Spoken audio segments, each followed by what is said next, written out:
Let us hear now spoken word from Trina Thoughts Bryan.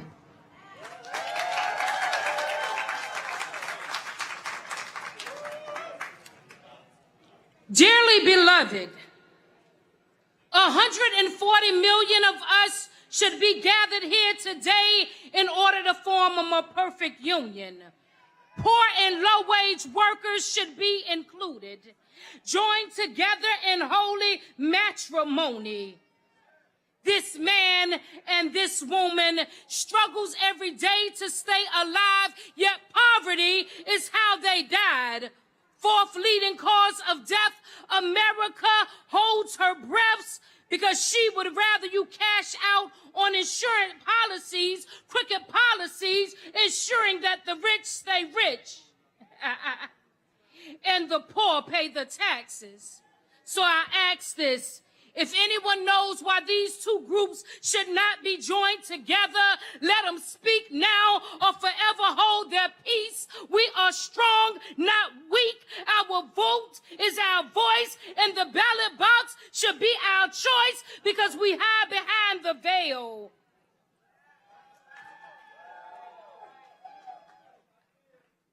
Of legislation, using laws to suppress voters' registration. Well, the blushing bride has arrived, and we will lift from the bottom and rise like a phoenix in Arizona skies. Set fire on Alaskan snow and demand that you give the natives back their land. In this land of the free, home of the brave, we are the grandchildren of former slaves. We are the free men of free men. Their all is what they gave. So why?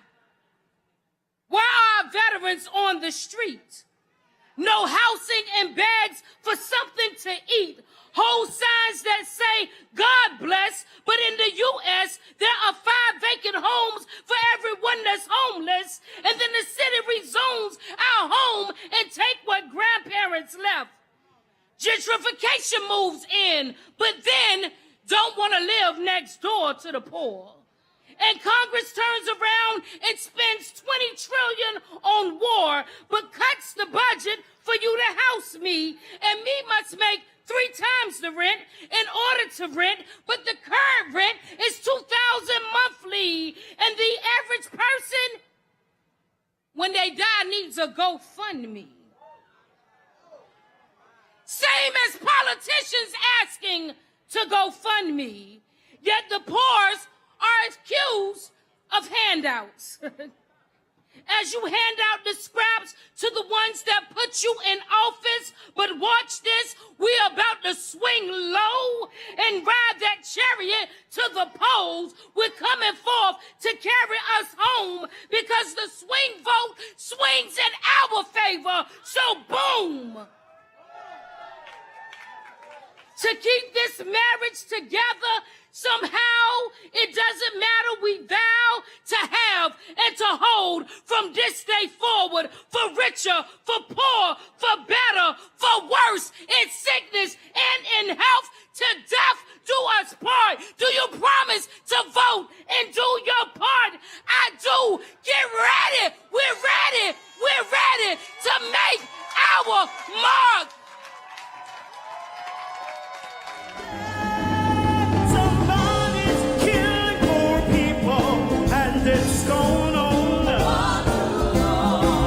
When COVID happened, poor people were dying at a rate already of 800 people a day.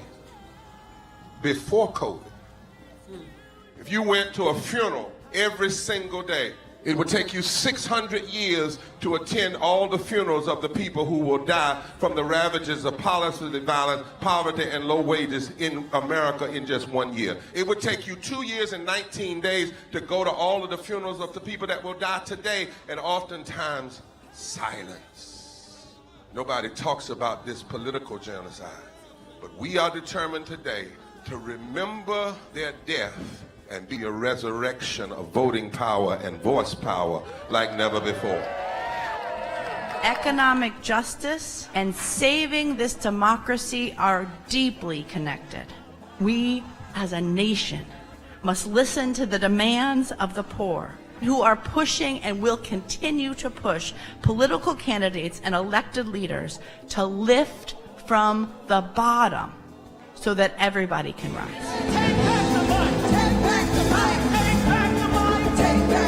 We are the poor, the marginalized, and the underpaid. And we are taking one step forward to say that everybody has a right to live. Poverty is not the fault of those who are impoverished. It is caused by those who make the policy. There are over 135 million poor and low-wage, low-income people in this nation. The biggest block of potential voters by far is low-income, low-wage voters.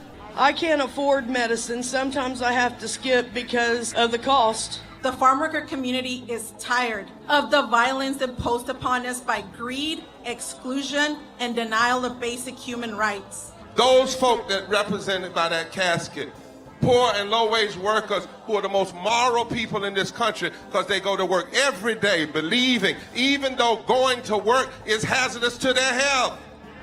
I'm tired of working 70 to 80 hours a week and still not have money for the necessity of bills. I'm tired of getting sick and not being able to go see the doctor. Having to make a choice to pay between rent or the light bill or food or clothes. You cannot claim to care about families and a culture of life and then do everything in your power to rob people of equal access to resources and to force them to live in poverty. Leadership of both parties have waged war on poor people and low-wage workers. And this government has treated people experiencing poverty, including their military families, with disdainful, deliberate, malicious neglect. So the truth is that my son died from poverty. We refuse to accept poverty as the fourth leading cause of death. The fourth leading cause of death in this, the richest country in the world. We march today for our children and the generations to come. And we need to do it with the loudest voices possible, the biggest actions possible. We will voice our demands and register our vote. When we stand up and when we stand together, things change. There is the electorate that is, and then there is the electorate that should be. 34 million eligible poor and low-income voters did not vote in 2016. If just 20% of those voters in swing states were mobilized around an agenda, they could change the political outcome of every election. So we're launching the most massive voter mobilization and turnout campaign in history of poor and low-wage voters, allies, and religious leaders. People are dying, but we know it doesn't have to be this way. And so we are calling on everyone to join us in this Poor People's Campaign, a national call for moral revival. We are here, we will be seen, we will be heard, and our power will be felt. We don't need to be an insurrection. We are a resurrection that will be felt across this country. Are you ready? Ready? Ready? Ready? We are a resurrection, and we are ready. And we won't be silent anymore.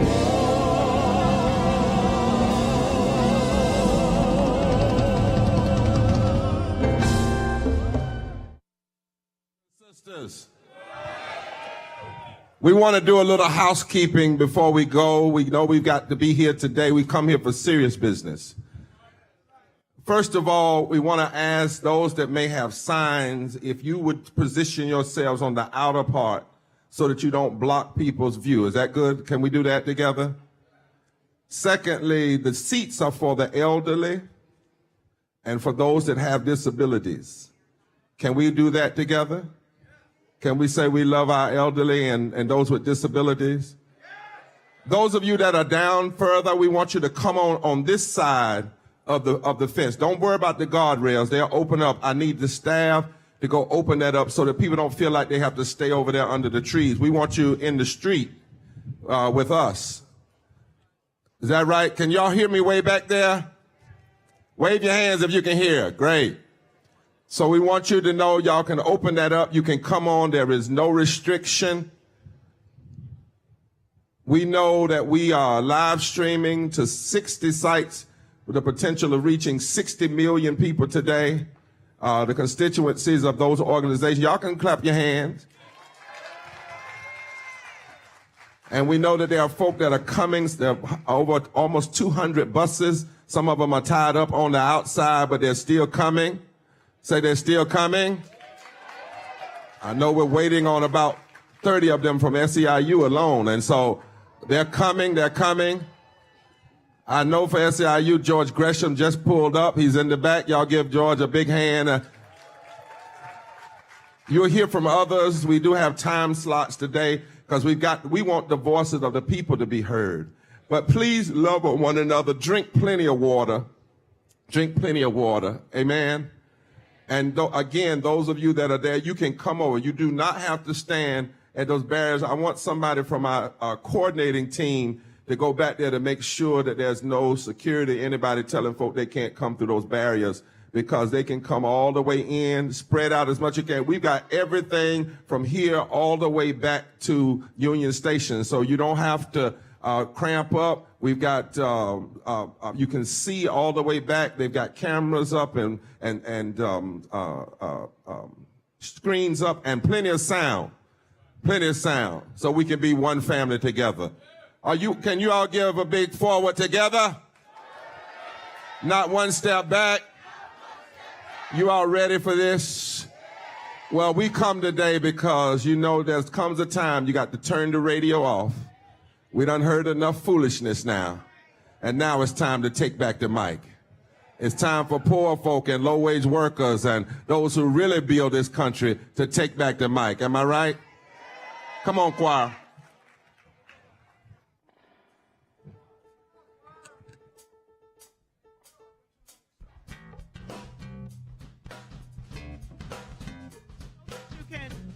So that you can sing along with us, the choir is saying, take back the mic and tell the truth.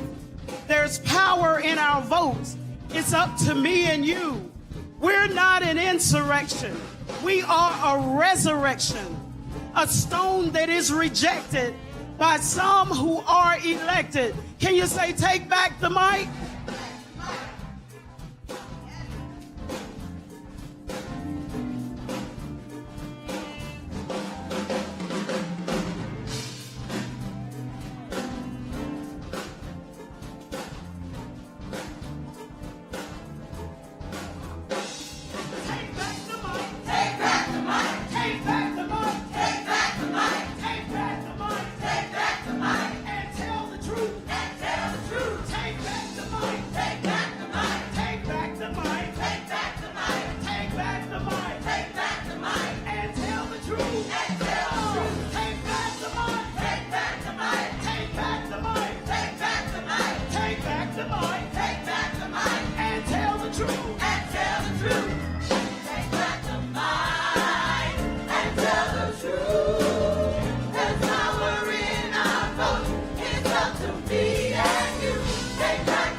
We gon' break it down for you like cannibalism. And what's it gonna take to dismantle the oppressive system? Take back your wisdom, take back your wisdoms. I'm talking racism, sexism, ableism, classism, heterosexism, genderism. Hey, take back the mic. Hey, and tell the truth.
back the mic. Take back the mic. And tell the truth. Tell the truth. Take back the mic. Take back the mic. Take back the mic. Take back the mic. Come on, take back the mic. Take back the mic. Come on, tell the truth. And tell the truth. Everybody come on.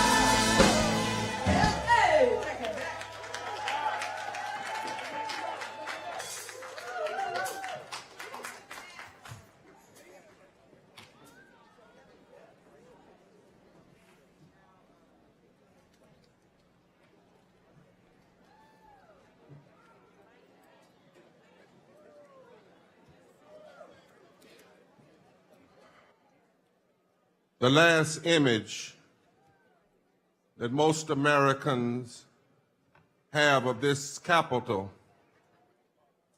behind us was a violent mob attacking it to undermine democracy. But we are gathered here today as a nonviolent army of love and truth. We don't need to be an insurrection because we are a powerful resurrection. We are here today as America's and representing America's largest potential swing vote, poor and low-wage brothers and sisters who make this country work. Determined with our moral and religious, labor, social justice advocate allies, we are determined that it is time to rise up and say together it is time to climb and take this nation to higher ground. And we stand in a long tradition, brothers and sisters. We gather here today 70 years after the U.S. Supreme Court declared that segregating children by race had no place in public education. It was not so much that 9 men, white men in black robes woke up, but it was that millions of Americans, white and black, rose up. And our nation's conscience cried that it was beneath the promise of the Constitution to inflict the stigma of race, that it was beneath the call of the scriptures that declares, out of one blood God has made all people. And so responding to that cry, the court ruled that school segregation was too low down for the high ideals that we needed to rise to higher ground. We are assembled here today 59 years after Martin Luther King Jr. said, the greatest fear of the greedy oligarch in this country was for the masses of black people and white people to form a voting bloc that could fundamentally shift the economic architecture of this country. And 56 years after Dr. Martin King was murdered by a spirit so poisonous that it would kill presidents, preachers, and possibility. But less than 3 months after his assassination, welfare rights women who had called for the Poor People's Campaign joined Coretta Scott King, and Coretta Scott King said to the nation that violence was far more pervasive than the murder of her husband. She said 56 years ago to a crowd gathered just like this, she said, I must remind you that starving a child is violence. Neglecting school children is violence. Punishing a mother and her family is violence. Discrimination against working people is violence. Ghetto housing is violence. Ignoring medical need is violence. And contempt for poverty is violence. And an apathetic attitude that refuses to deal with it is also violence. Ms. King joined poor people to call the nation to nonviolent moral public policy because anything less was too low down and we needed to rise to higher ground. We agree today when we come here with Amanda Gorman, our nation's first youth poet laureate, when she wrote, "We've begun to task of building a tower together, a tower not stacked with steel and stone, but heart and home." In my spirit, for the last few months, I've been singing a song, "I'm pressing on the upward way. New heights I'm gaining every day. Still praying as I'm onward bound. Lord, plant my feet on higher ground." We come here today in a moment when too often meanness is the measure of public policy. And it is a way that is far too low down and beneath the vision of one nation under God. 135 million people, 140 million people struggling to survive with poverty and low wealth in the wealthiest nation in the history of the country is too low down for us to be satisfied. 800 people dying a day needlessly from poverty, 295,000 a year is too low down for us to be satisfied. A place 350,000 people died during COVID so far, didn't die because of the virus.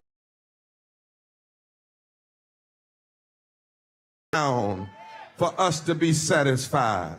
When too many times people are having to choose between buying food and buying medicine, that is too low down to be satisfied. Cities where you can buy unleaded gas, but you can't buy unleaded water, that's too low down to be satisfied. A Supreme Court that says you can send somebody to jail for not having a home. You can send them to jail for sleeping. But then they turn around and say those with money can have unprecedented power in our election. That is too low down for a nation. A nation that can have an almost unanimous vote on spending more money for war and blowing up the world, but can't get a vote on healing bodies and healing broken communities and investing in poor communities and making sure people have health care in the Appalachians of the mountains of West Virginia, the deltas of Mississippi, the urban conclaves of the Bronx, and the tense territories of Tenderloin in San Francisco. Is too low down. And in this time, poor people, low-wage workers, religious leaders, and moral advocates, we join our voices today, hear us, America, to declare and commit that with protest and agitation in the street and litigation in the court and legislation in the suite and our massive swing vote in the ballot box, we will take this nation to higher ground. Now, there was a time when the watchword was woke, and rightly so. Folks said you got to get woke. Folks have awakened to the realities of systemic racism, systemic poverty, ecological devastation, denial of health care, the war economy, the false moral, religious and distorted narrative of religious nationalism and Christian nationalism, and the heavy finance weaponizing of our communities and the war economy. But my tradition also says it's not just enough to get woke. When you get woke, you got to get out of bed.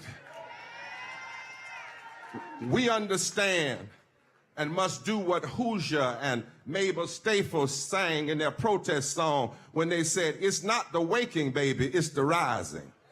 It's the ground of the foot uncompromising. It's not the foregoing of the lie. It's not the opening of the eye. It's not the waking. It's the rising.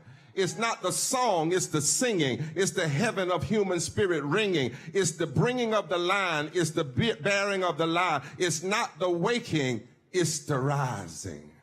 That's why we cry power. And we declare today it's time for a rising. Not an uprising of violence and fear, but a nonviolent rising of poor people and low-wage people and their allies that can resurrect the possibilities of this democracy. There will be no democracy worth saving if it doesn't lift the lives of poor and low-wage people all over this world. This is not a moment. Tell your neighbor it's not a moment. This is a movement that must rise until we lift this land from the nation, from the bottom, so that everybody rises. And we know that it is time out for being easily defeated and easily turned off. It's time out for listening to the talking heads rather than mobilizing the massive turnout of our swing vote of over 87 million poor and low-wealth people in this country. It's time out for foolishness. We can't get stuck arguing about which candidate performs better on TV. Oh, no. We can't get stuck on which candidate can give the best insults. Oh, no. We can't get stuck on what color a candidate's hair is. Oh, no. We can't get stuck on who's touched what prostitute or what porn star. Otherwise, we got to go all the way back in history and come back again. No. And we can't get stuck on who has a slight disability or not. Because in my tradition, Moses stuttered, but he brought down Pharaoh. Jeremiah had depression, but he stood up for justice. Jesus was acquainted with sorrow. Harriet Tubman had epilepsy. Folk are getting caught up on how a candidate walks. Well, let me tell you, I have trouble walking, but I know how to walk toward justice. President Roosevelt did more than any president of this nation, and he couldn't walk at all. So we say to the media, this election is not about foolish things. It's about whether we will have a democracy. And it is not about one candidate. It is about the people mobilizing and organizing. And you will not drive us to despair. Because our agenda is not about left or right anyway. It's about right versus wrong. Our call is neither conservative nor liberal. It's a call to higher ground where everybody belongs. We must rise until living wages lift us to higher ground. We must rise until health care for all lifts us to higher ground. We must rise until a commitment to fight climate catastrophe will lead us to higher ground. We must rise until there is equal protection of women for their bodies and their wages. We've got to rise until we stop our warring madness and find a way to build up the world rather than blow up the world. Like the prophet Moses, honored by Jews, Muslims, and Christians, led the people out of bondage of Egypt, it's time to rise.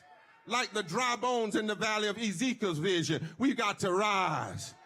Like the ancient vision of the prophet, when the stones that the builders rejected became the chief cornerstone of a new reality. We have got to rise.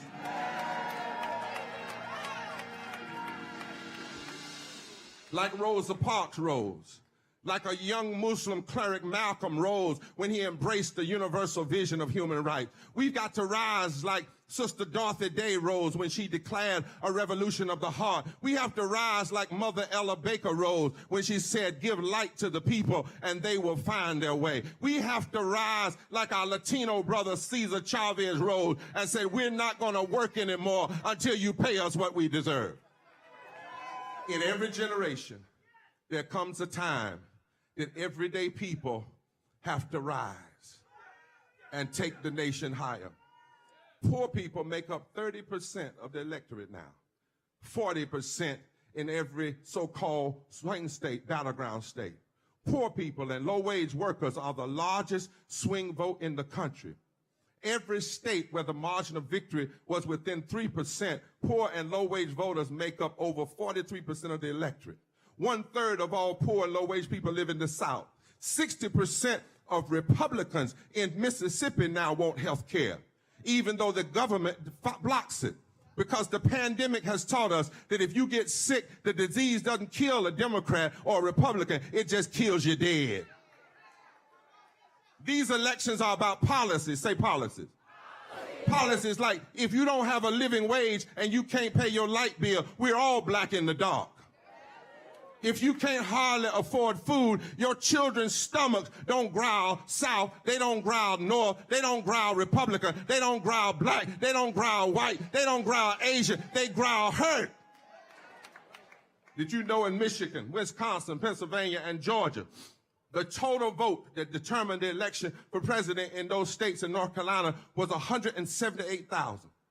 But in those same states, over 6 million poor and low-wage voters did not vote. And the number one reason they did not vote is they said nobody talked to them. Well, there comes a time when people don't talk to you, you got to make them talk to you. And that's why today we've decided to raise up thousands of activists across this country to touch 15 million poor and low-wage voters across this country that are infrequent voters. Today, we will be delivering a statement to every network to say, we don't care what kind of debate you have. If you don't have a debate that asks candidates where they stand on living wages and labor and health care, that's the failure. And the rest of our 17-point agenda. And we're going to deliver to every convention, Republican, Democrat, whatever it is, and say that if you want these votes, then you have to talk to us. Not about what you've done, but what you're going to do in the days to come, because our votes must rise. And so finally, my brothers and sisters, this is why we are Fusion Movement. Look around. This is why we are black, rising. We are white, rising. We are Native, rising. We are Asian, rising. We are Latino, rising. We are gay, rising. We are straight, rising. We are trans, rising. We are people of faith, rising. We are people who believe in the moral arc of the universe, and we are rising because what we have in common is that we've got power to take this nation to higher ground. We are rising for a better tomorrow, and it's our time. We are rising to shift the course of tomorrow. I have a friend that taught me that her father said, God may not do it today, but he'll surely do it tomorrow. We are God's tomorrow. And tomorrow starts right now. Now, at the end of that song, Mabel Staples said, that's why, Liz, we cry power. That's why we cry power. We cry power because everybody has a right to vote. And everybody has a right to live. And it's time to fulfill an agenda of love and hope and justice and truth-telling. It's time to rise. You are not just voters. You are leaders. You have been elected by history. You've been elected by what you've been through. Every tear, every hurt, every pain, every struggle, every tension. That gives you credibility to say to this nation, we cry power. Fear is too low down for a nation. Division is too low down for a nation. Babies starving is too low down for a nation. Workers not having a place to live is too low down for a nation. Having a recovery that leaves people still poor is too low down. It's beneath the call of God. And we cry power. God says, blessed are the poor. We cry power. God says, loose the chains of injustice. We cry power. God said, the laborer is worth his hire. We cry power. God says, treat the least of these right. We cry power. And I stop by to tell you that the extremists don't have enough political power to shut us down. They can't vote us away. They can't insult us away. They can't scare us away. They don't have enough money to buy us away. Somebody turn to your neighbor and say like Sheila, say, I'm here and I ain't going nowhere. And we've got power. Power. Our agenda has power. Our numbers have power. Our unity has power. We cry power. Nonviolent power. Justice power. Mobilizing power. Voting power. Organizing power. Power to make a difference. Power to make changes. Power to overcome the lies. Power to make a new society. Turn to your neighbor and say, neighbor, we've got power. Power. Power. Until one day we are one nation, under God, indivisible, with liberty and justice for all. Power. Power. Power to rise. Power to stand. Power. Power. Power. Power. Power. Power. Power. Power. Power.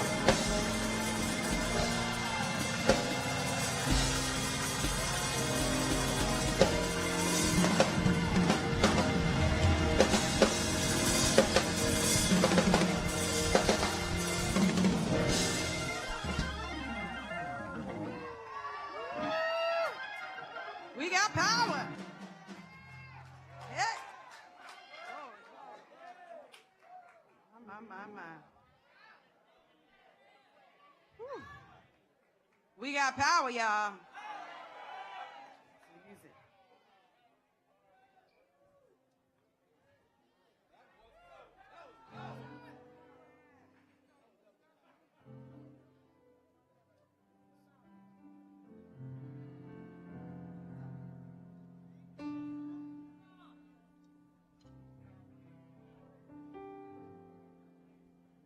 Go out and tell our story. Let it echo far and wide. Make them hear you. Make them hear you. How justice was our battle and how justice was denied. Make them hear you. Please make them hear you. And say to those who blame us for the way we chose to fight that sometimes there are battles that are more than black or white.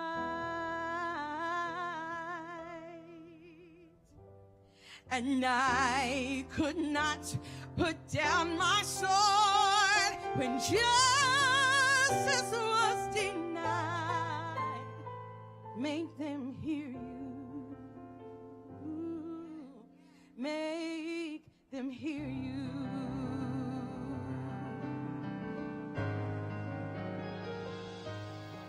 Go out and tell the story to your daughters and your sons.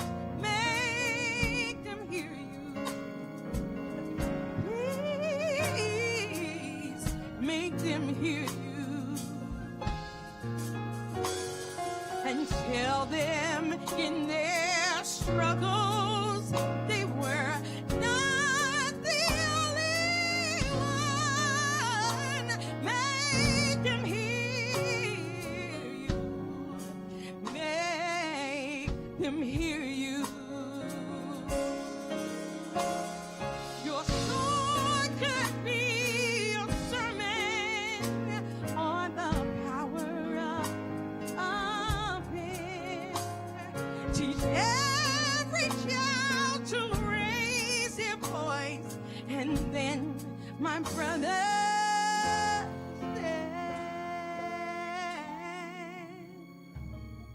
will justice be demanded by 10 million righteous men? Make them hear you. And when they hear you, be still.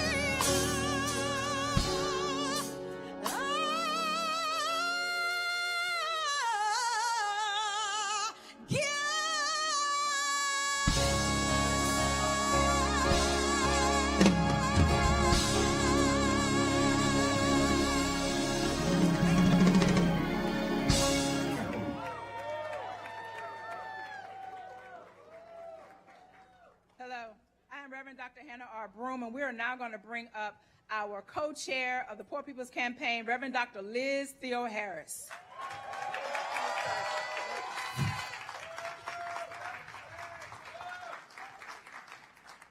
Make them hear you. In this, the richest country in the world, poverty is a death sentence. But make them hear you, because it does not have to be this way. We can abolish poverty and low wealth, and we must do it now. Now. For too long, we have been fed the lie of scarcity when we live in a world of abundance. For too long, we have been divided by race and nationality and immigration status and religion and issue area and sexuality and gender. For too long, the false narrative of religious and racial nationalism has blessed what is wrong and condemned what is right.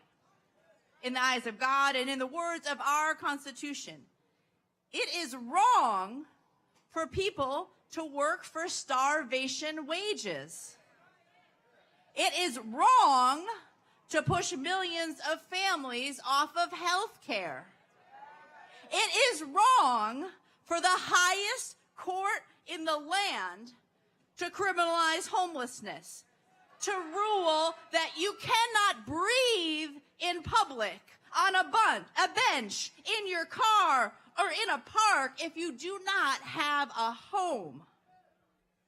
It's wrong to funnel billions and billions of dollars to war.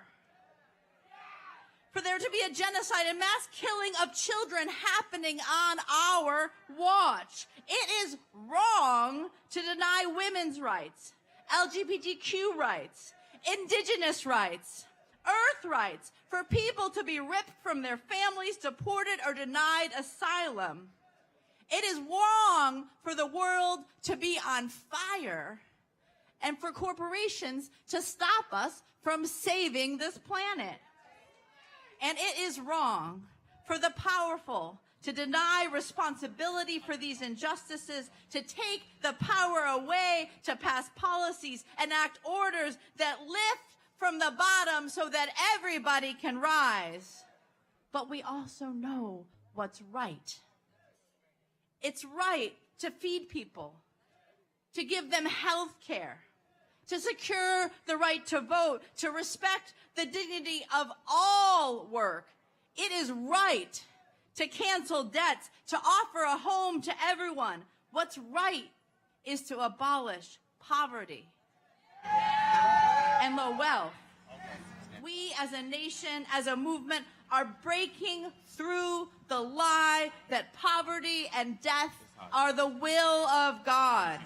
We must break through the lie that some lives are more precious than others, that it's impossible to unite and organize for change, that only small changes, one issue at a time, are possible, or that the rich and the powerful are coming to save us.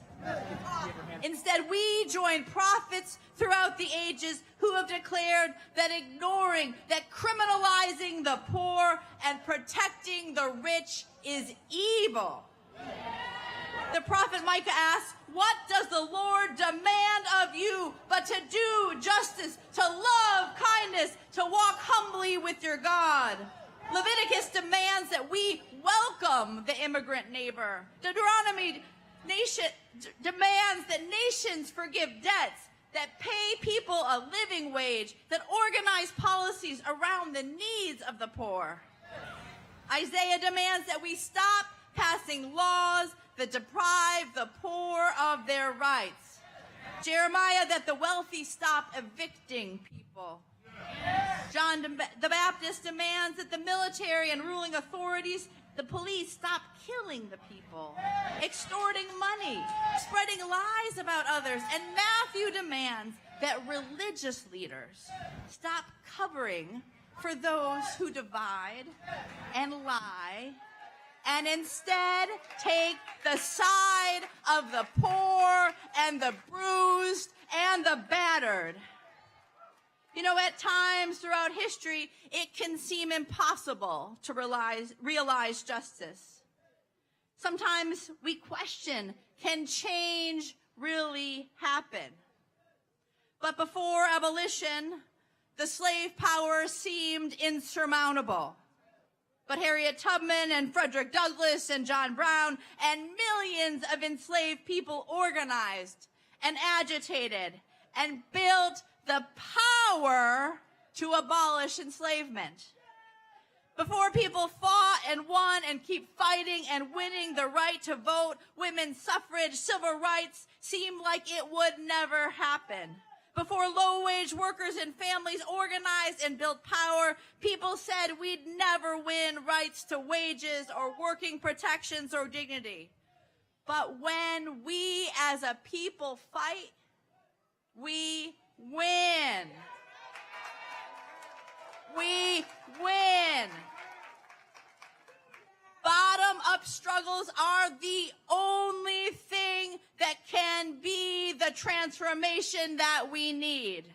Those most impacted by injustice organizing together, mobilizing together, and voting together can force the changes that we know we need that will be good for everybody.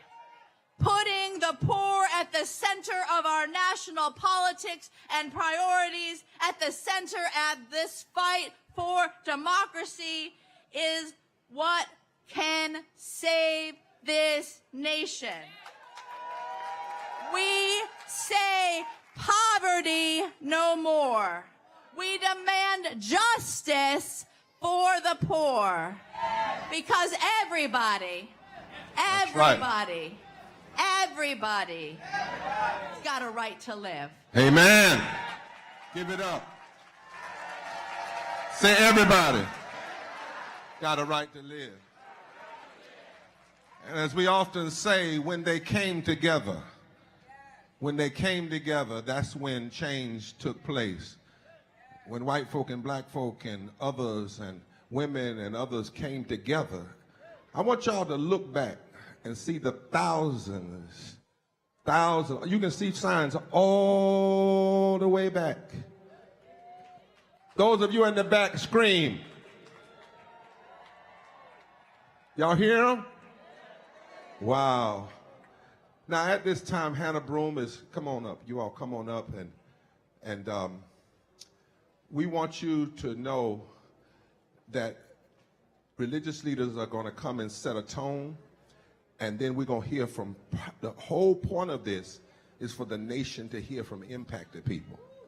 What we're just doing is setting the tone so they're clear, okay? And so touch your neighbor and say, drink that water now, drink that water. And if you need to, post some on them, post some on them. Drink that water. Reverend, can I ask, I don't mean no disrespect, but would it be possible if the People's Campaign would take advantage of this God-given opportunity today to let me speak, to address our concerns and fulfill, or an attempt to fulfill all these moral obligations? If you, I want you to do this. The people that are coming up here are speaking for you. Let them speak first, because they're not talking for themselves. All right, and then we'll talk. What's your name? My man Joel. Y'all give Joel a hand. But I think they're going to speak for you. I want you to, when they speak, do you know how we do in the church? When somebody says what you want to say, you say amen. And that means you speaking with them. Let me get them started, okay? Religious leaders? All right. Hello, I am Reverend Dr. Hannah R. Broom, Director of Religious Affairs for Repairers of the Breach. We unite here today in person and virtually across the country under the banner of justice. As moral leaders entrusted with the sacred duty to advocate for justice and equality, we cannot remain silent in the face of persistent poverty that plagues our nation. As moral leaders, custodians of justice, stewards of compassion, we are called not only to speak truth to power, but to wield power of truth through our votes. We cannot afford to wait when the cries of the oppressed call for immediate action. Today, we affirm that we hold the power to swing the pendulum towards a future where poverty is abolished, every child has access to quality education, Health care is a right and not a privilege, and economic opportunity flourishes for all. We are the swing vote that shapes policies that dismantle systemic injustice. We are the swing vote that can steer our nation towards compassion and equity. We are the swing vote that moves mountains and shapes destinies. We are the swing vote that unites and shifts the political landscape for all and not just a few. We are the swing vote that will influence economic policies that ensure a living wage. We are a swing vote that will combat climate change and protect our environment. We are the swing vote that will champion educational reform, criminal justice reform, and LGBTQIA community rights. We are the swing vote that would include enlisting all voter rights. We are the swing vote that will influence policies that promote peace, human rights, just immigration, and global cooperation. Let us remember the wisdom of our sacred text. All right, Hannah, your 1 minute is over. You got the motto for the rest of the folk now. You got the motto. That's 1 minute, 1 minute. We got enough. We got a lot of religious leaders. Let us introduce Reverend Dr. Winslow Nosey. Yeah, don't y'all preach it all now. We don't have to go from Genesis to Revelation. I was the tone setter. Y'all bring the moral through. Okay, all right. Come on. Reverend Dr. Winslow Nosey, the founder of the Apache Stronghold. He will come, and then after that, so many other faith leaders that represent millions of each one of you.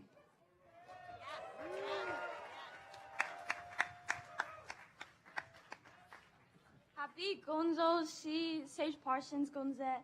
Hello, my name is Sage Parsons. Happy Gojo, she, Lacoste, Gonze. My name is Lacoste Parsons.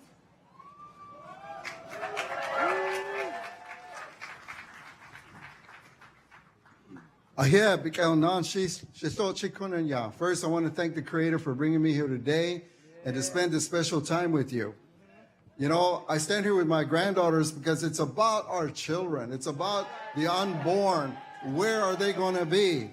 And I also want to thank the Poor People's Campaign, Liz and Reverend Barber and everyone involved, because we are the first chapter of this country. You cannot do what you can do without us. And we cannot do what we need to do without you as well. We are fighting the greatest evil that came to this country. Let's not be afraid to say that it is colonization and capitalism who has put us in a frame. These leaders that we have are not making the decision that should be made for all of us. That brings the most important part out of us, our faith, our belief in God and what God created for all of us. We Native people can tell you what this country was like prior. There was many things in abundance that God made for us. But when this structure came here from the other side of the world, it destroyed the greatest thing that God gave. But you know what? 90% of our people were wiped out from the face of the earth. But we are still here. You are still here. We are born in this moment and this time to stand for a great religious spirit. And that is who you are, who we are, and together, that's the most important thing that God gave us all, our Mother Earth. Without our Mother Earth, nothing exists and nothing matters. So, thank you all for, again, having us at this time. So, appreciate it. Thank you very much.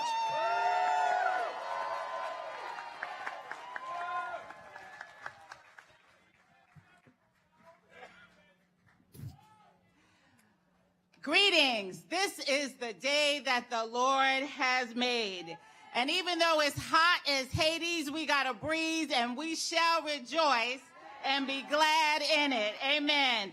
I am Reverend Dr. Leslie Copeland Ton. I serve as the Senior Associate General Secretary for the National Council of the Churches of Christ in the USA. I stand before you this morning with some questions about what it means to live in this democracy we call the United States of America.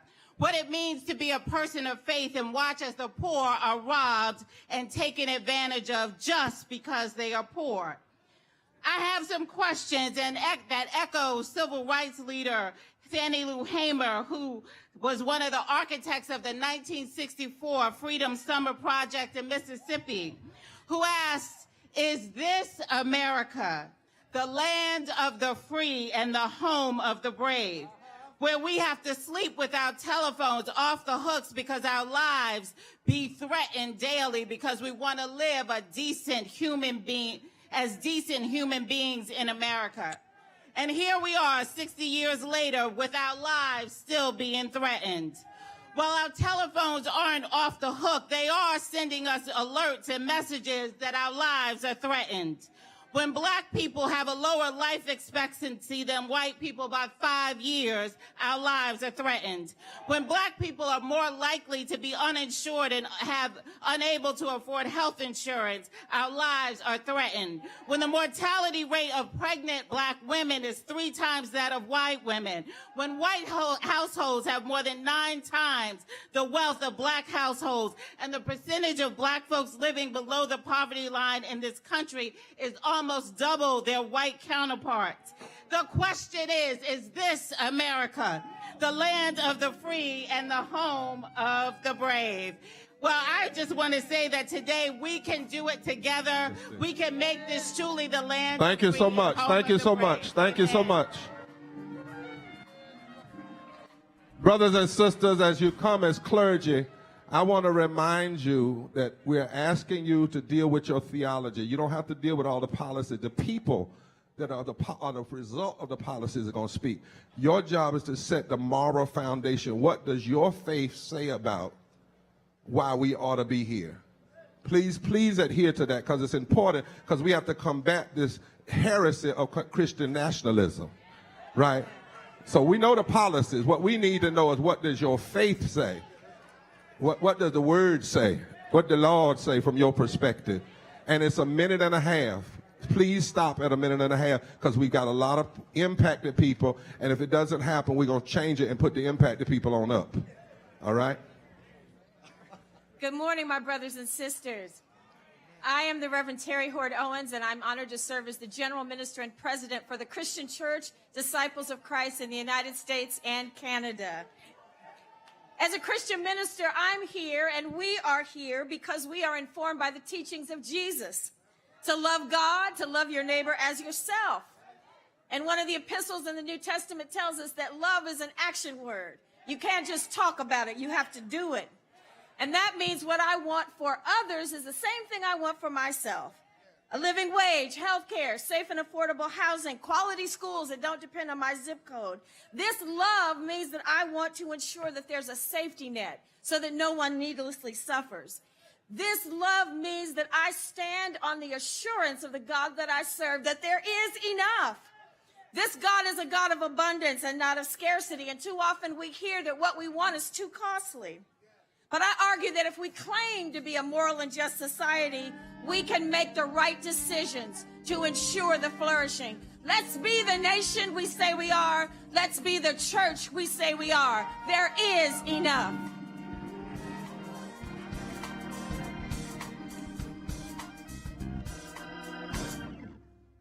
I'm Teresa Llewellyn, and I am an Episcopal deacon serving in the Episcopal Diocese of Virginia at a church in Alexandria, Virginia. Episcopalians follow the teachings and example of Jesus, who commanded us to love our neighbors as ourselves. Jesus taught us to feed the hungry and to stand up to the empire to eradicate hunger. Jesus taught us to care for the poor and to do justice, including advocating for policies that provide for just living and wages and for housing. Everyone has a right to live. Our baptismal covenant calls us to strive for justice and peace and respect the dignity of each person, no matter who they are, what they look like, where they are from, how much they earn, where they live, or who they love. This is not negotiable if we are to live our promise to act as Jesus calls us. We will not be silent or stop working until poverty is ended and all people have the same fundamental rights that God created each and every one of us to have. We want to realize God's dream of beloved community.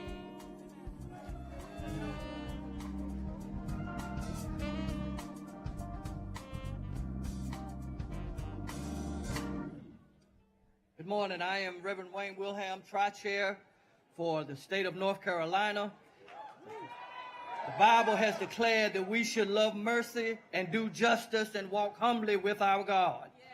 The prophets came not only to share the word of God with us, but to let us know that we had power within the word of God, that we have a voice within the word of God.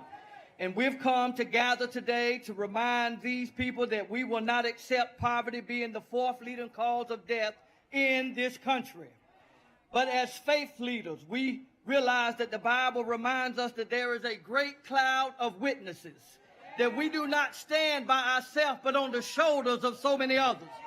So we stand with the ancestors today. We stand with that great cloud of witnesses today. And as faith leaders, we stand on our deepest religious and moral values and all of our sacred texts.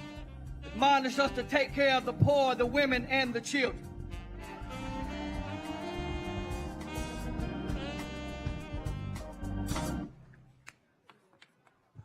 Good morning, Washington, D.C. Good morning, Poor People's Campaign. I'm Reverend Michael Neuroth, the director of the United Church of Christ office here in Washington.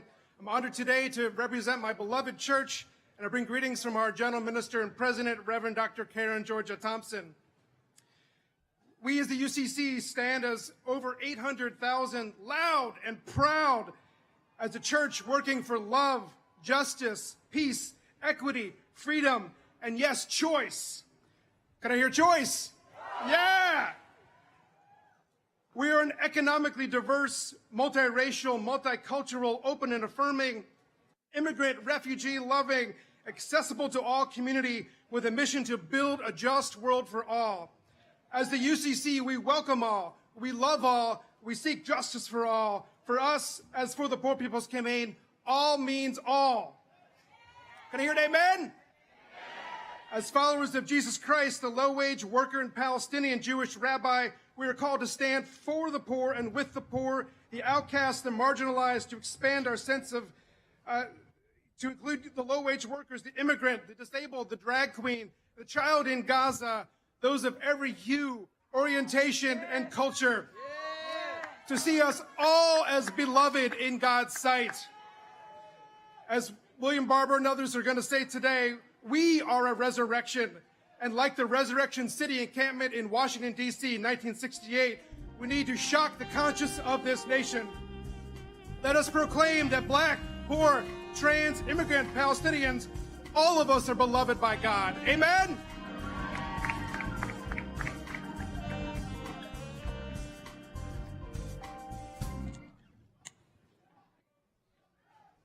Shabbat Shalom, everyone. I'm Sheila Katz, CEO of National Council of Jewish Women. Kavod habriot, the dignity of every human, is one of the most sacred commandments in Jewish scripture.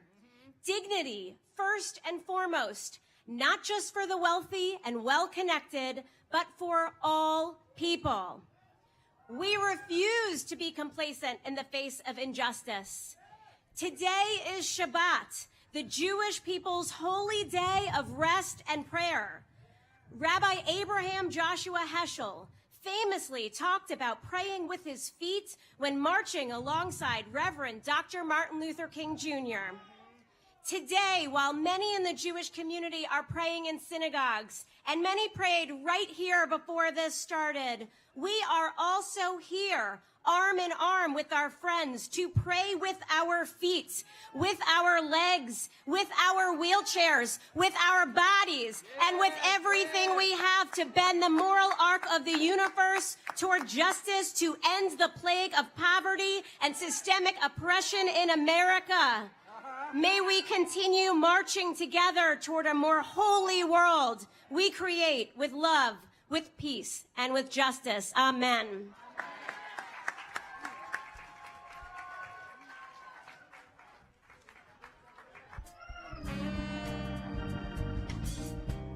Ty McKenzie, President and General Secretary of the National Council of Churches. NCC is here today. We are on the grounds. They are faith leaders and church members from our diverse denominations who have come to declare that they are committed to collaborate for justice and equity.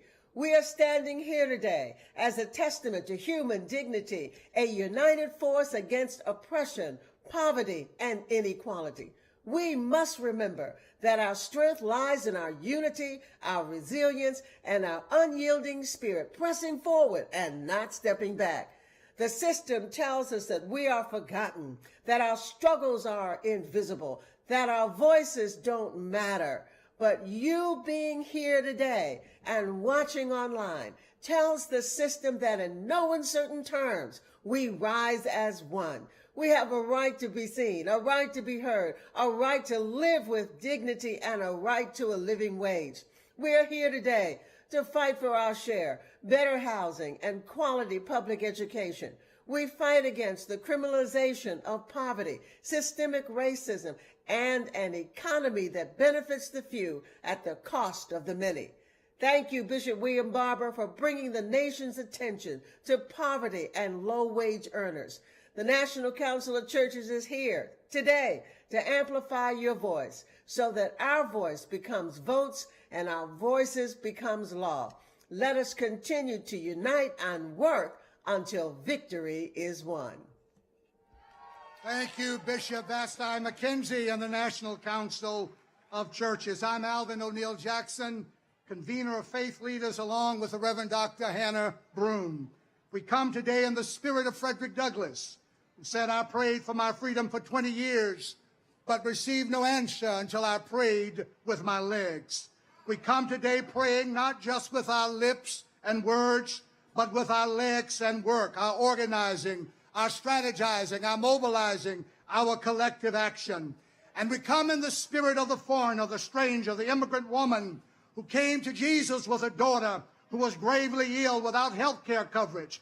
And she wouldn't let Jesus go, even when Jesus was tempted to treat her less than a human, even calling her something like an illegal alien. But she wouldn't let him go until he healed her daughter. She said, "I'm going to holler until you do something for my child who's at death's door. I'm going to holler until I get what I need." Anybody here know how to holler? Sometimes we got to holler until we get what we need. Sometimes we got to break the rules of decorum and holler. Sometimes business as usual will not do. Moderation won't do. Timidity and tentativeness is not in order. And so we come today in the spirit of Douglass, the spirit of the immigrant woman. We come today praying with our legs, and we come with a holler. The first holler will be the Reverend Jimmy Hawkins, the Presbyterian Church USA. Reverend Hawkins.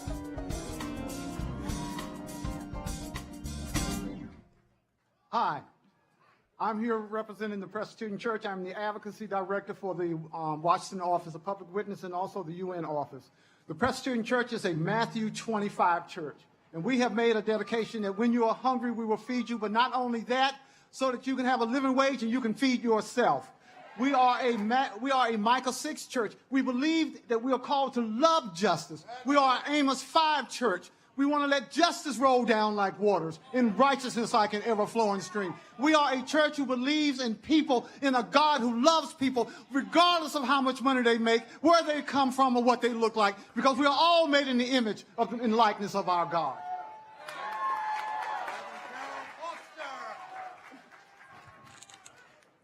I am Reverend Carolyn Foster with the Alabama Poor People's Campaign, one of our tri-chairs and the faith leader.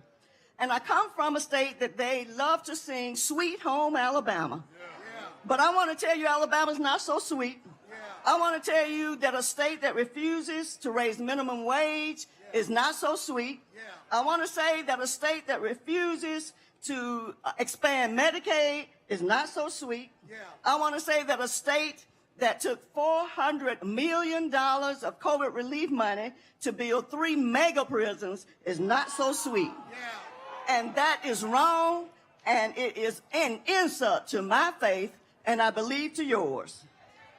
The 2 greatest commandments is love God and love your neighbor. And how can I say I love God and not be passionate about justice for God's people? How can I say I love God and not be brokenhearted for people who are hurting and suffering? How can I say I love God when I see injustice happening to God's people and walk on the other side? I cannot say I love God and do nothing. So when 228,000 people in Sweet Home, Alabama are behind in their rent and housing, it's not so sweet. So we're going to stand in the gap as people of faith. And that's why I'm a part of the Poor People's Campaign.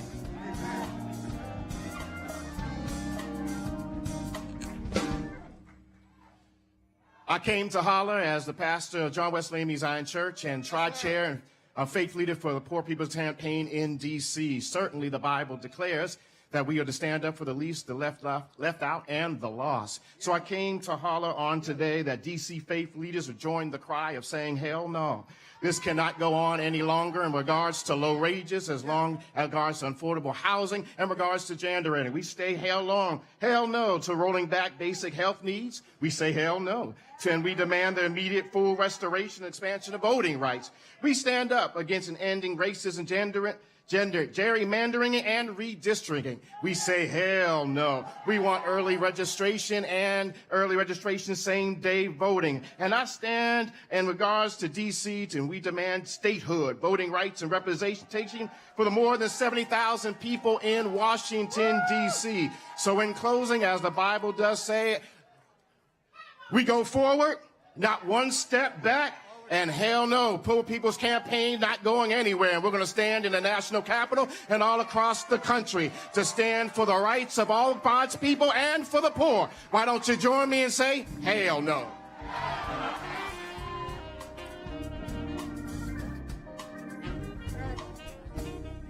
Good morning. Good morning. I'm Mary Pendergast from the Sisters of Mercy of the Americas. And also, I'm on the coordinating committee of the Rhode Island Poor People's Campaign. The Sisters of Mercy were created in order to serve the needs of the poor, sick, and uneducated. And in our early history, we were known as the walking nuns because we were the sisters that prayed for the poor and then went out into the streets to feed and counsel them. In 1995, we defined our critical concerns, the issues to which we would direct our bodies and our resources, our prayer and our energies. Yes. And they are the focus of our lives and our work. Yes. Women, immigration, yes. Racism, yes. Earth, yes. And nonviolence. Yes. And it's no surprise that the critical concerns of the Sisters of Mercy dovetail perfectly with the 5 interlocking injustices of the Poor People's Campaign, because these are the issues of our time. And the talons of systemic poverty undergird every one of them and pull people down and create a throwaway society. Thank you. Forward together. Not one step back. Namaste. Assalamu alaikum wa rahmatullah. Good morning. I am the Reverend Abhi Janamanchi, serving Cedar Lane Unitarian Universalist Congregation in Bethesda and representing Hindus for Human Rights. I bring greetings from our UUA President, the Reverend Dr. Sophia Betancourt. Our Unitarian Universalist faith centers love and compels us to raise our voices, recognizing the inherent worth, dignity, divinity, and rights of every person. My Hindu faith rejects the false worship of broken systems to pursue justice and equity. In the Hindu sacred text, the Bhagavad Gita, Lord Krishna calls Arjuna to say, whenever righteousness declines and unrighteousness rises, I manifest to reestablish dharma, righteousness. It tells us that God is an active participant in and through our lives, siding with the oppressed and calling us not to be silent anymore, to show up and struggle for what is right and just. So let us be a dharmic resurrection. Let us take this nation to higher ground. Forward together. Not one step back. Thank you. Reverend Hooker. I am Reverend Amari Bernard Hooker, Southeast Jurisdiction Coordinator for Black Methodists for Church Renewal, Southeastern Advocacy Chair for Advocacy in the United Methodist Church. I am a South Carolina Tri-Chair and the Faith Representative. I stand here today on behalf of the people of South Carolina, rural South Carolina, that live in food deserts, education deserts, and live in a system of have-nots. You got to understand that my faith community and my faith tradition is still fundamentally social justice and social advocacy. I want you to know that morally we are tired. Matter of fact, we're damn tired of political foolishness, economic faithlessness, and the we'll fix it later mentality when it comes to our schools, our hospitals, and our roads. That's why in South Carolina, our churches and faith leaders are mobilizing to get out and vote and wake the sleeping giant. Yeah.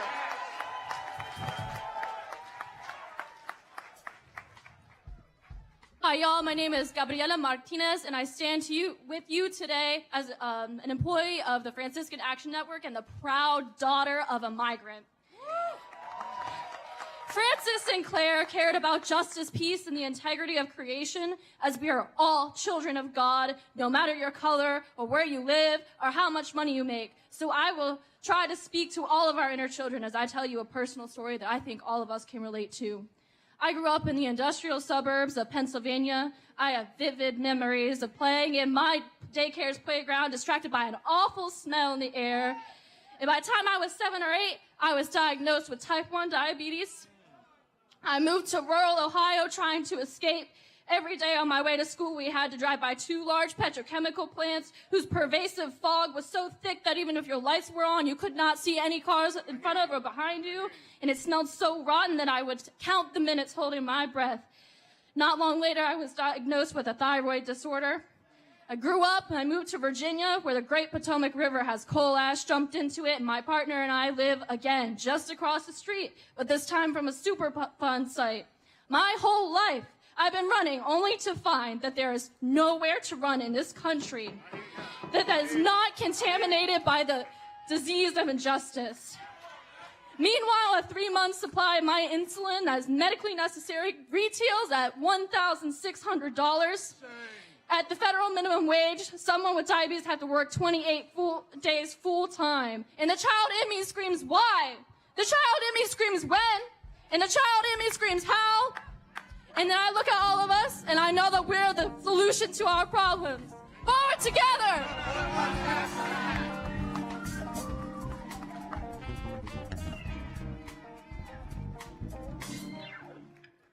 First, thank you for that testimony. I have the privilege to give the last holler here. I'm Reverend Adam Taylor. I have the honor of serving as president of Sojourners. We are a Christian peace and justice that believes our faith requires us to be committed to peace and justice. Now, first, I want to share a little bit of bad news.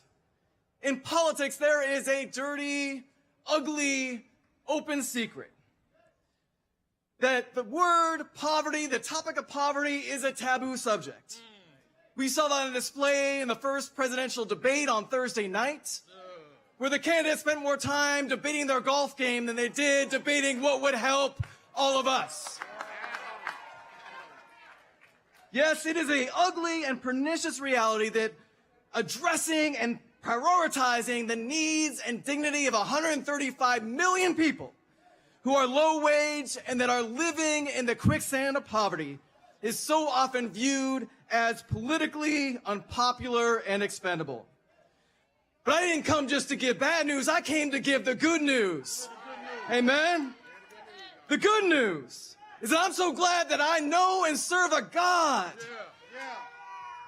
who has a different set of priorities. Over 1,000 scriptures speak to God's concern and prioritization of the needs and the dignity of those who are marginalized, those who are vulnerable, and yes, those who are living in poverty. The good news is that when God gave us his only begotten son, Jesus, he said his mission was to preach the good news to the poor, to set the captives free. We must overcome the lie, the heresy of Christian nationalism, and we must put our faith into action for justice. Amen.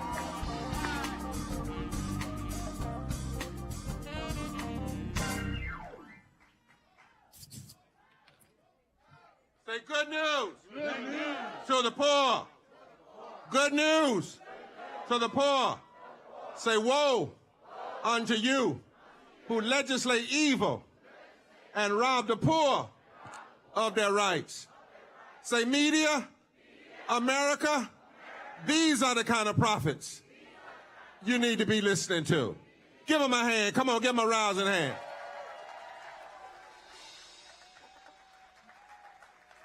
Need to put these folk on, like Reverend Liz and all of these clergy, when you want to talk about not the left side of religion, because there's no left and right, but the fundamental basics of what it means to be people of faith. Now, we're here today. To the folk in the back, let me holler at you again. Y'all holler at the folk all the way back there. Say hello. Forward together. Say it again. Forward together. Say we will rise. We will vote. We have power. Power. Power. Power. Power. All right. Now we're getting ready. But before we go to the impacted, and America, we want you to hear impacted workers and union leaders and folk. Everybody on the screen, put it up. We have a, what they call the code. It's QR. Yeah, that's right. The young folk got it, right? Put the code up. I want you to take a picture of it so you can go there. And at the end, before we leave, we're going to have an action. And that is we're sending a letter to all the networks, to all the conventions, saying stop foolishness. You need to, at your conventions, you need to talk about these 17 agenda items that you're going to hear about when Reverend Kaz and Shalley comes up, Attorney Shalley comes up. You need to talk about poverty and low wages up front, right? That we need to hear about it in your ads and in your radio ads. We're serious.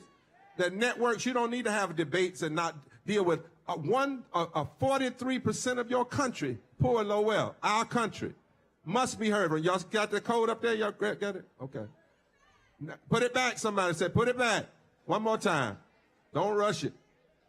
Now turn to your neighbor and say, I'm going to help you. Drink that water. Come on, drink that water. Now, team, we need to pass out some water. Those of you that are on the team, organizers, grab that water. Don't leave it over there for people to go get it. Bring it in the crowd. Go get it. Bring it in the crowd.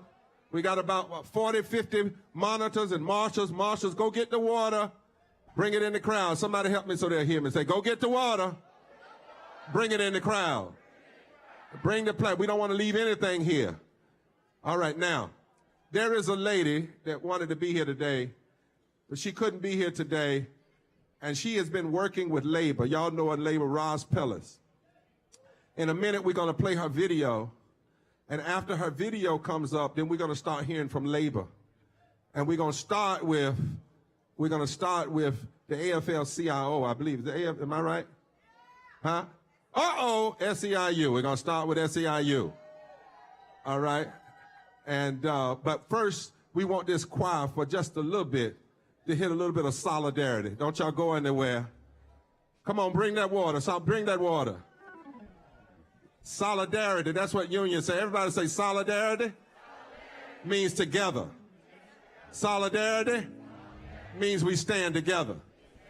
All right, put it up. That's solidarity. Put it up. Solidarity means we vote together. All right. Take us to solidarity. Before we do solidarity, I want you to take a look at this choir. These are not just singers who came to sing for this event, for this gathering. On this stage, there are 15 states represented. And these are all people who are part of the Poor People's Campaign, a national call for moral revival, impacted people who are raising their voices for justice. Let's give them a hand.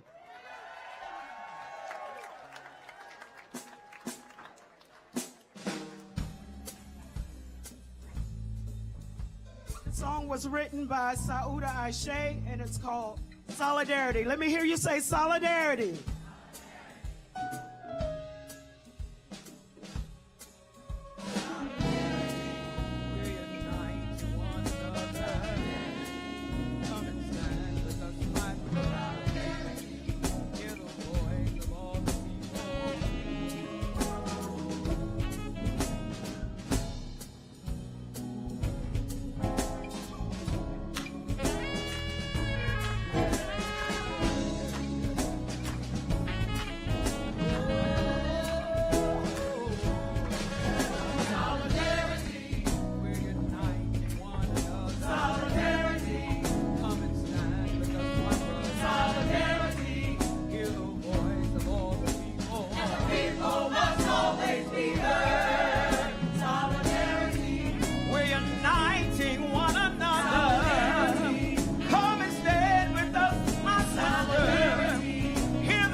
Look at the screens, please. And here's Sister Roz Pellis. People We are here calling for a third Reconstruction, and we need to do that, and we need to do it with the loudest voices possible, the biggest actions possible. We need a third Reconstruction in this country. And when we talk about a third Reconstruction, we have to talk about the plight of workers in this country. Workers who have proven to be essential to the growth of our country. Workers who have proven to keep this country moving while the rest of us were just trying to hold on. So we got to talk about the conditions of workers. We got to talk about what's happening with workers and what we've got to do to change the circumstance so that people can make a decent and living wage. We got to have people making the wage that they deserve. Yes. And they got to have the conditions that they deserve. Yes. Right? Yes.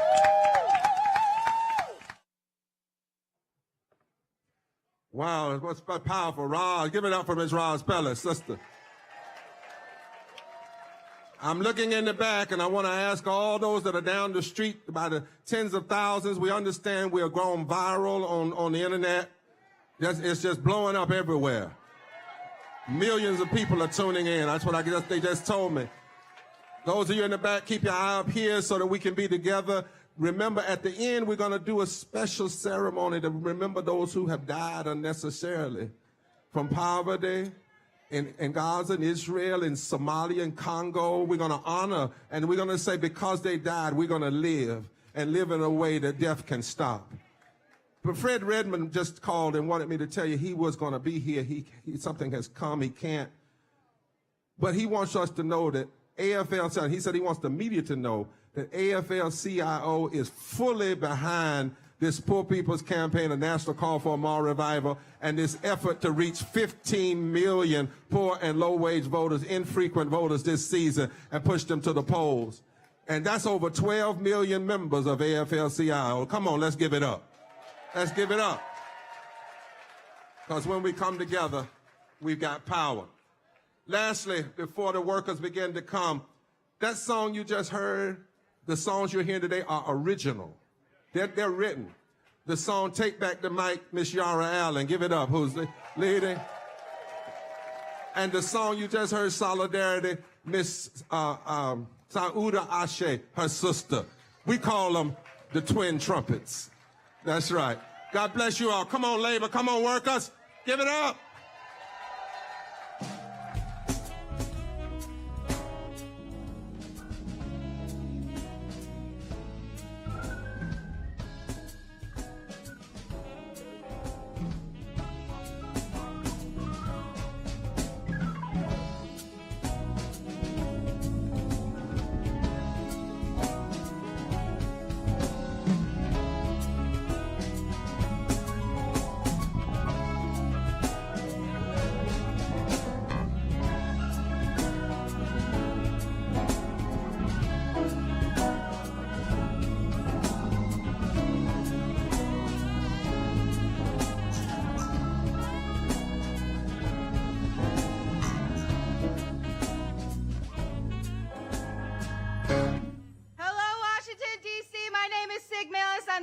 Director of Organizing for Repairs of the Breach and the Poor People's Campaign, a national call for moral revival.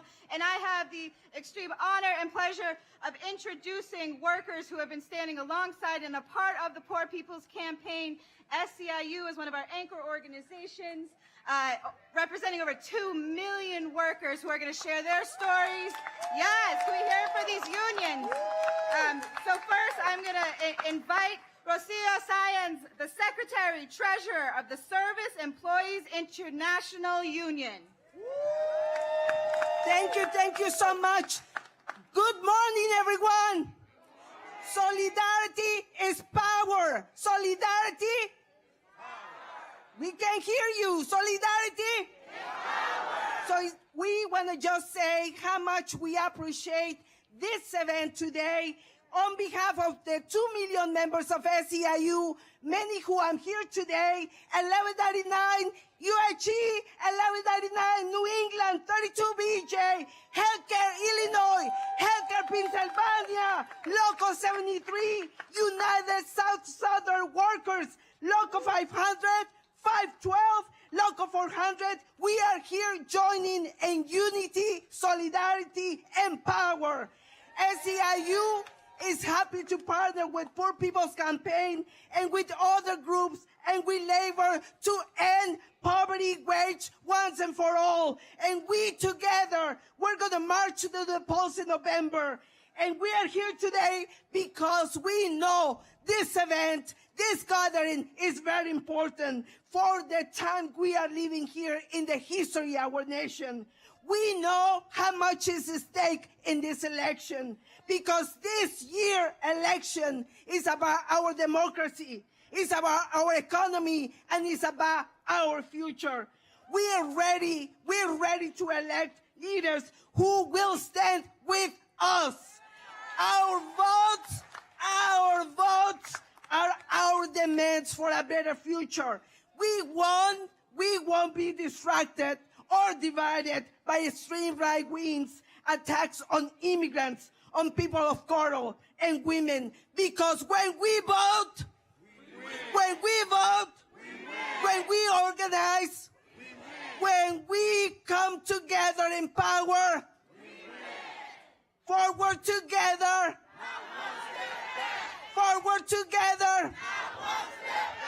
juntos adelante, ni un paso atrás. Juntos adelante, ni un paso atrás. I'm pleased to join by Priscilla Hall, airport worker of North Carolina, who is here with me at the stage, and she's active and working, making sure that she's joining all of us in this election. Welcome, Priscilla.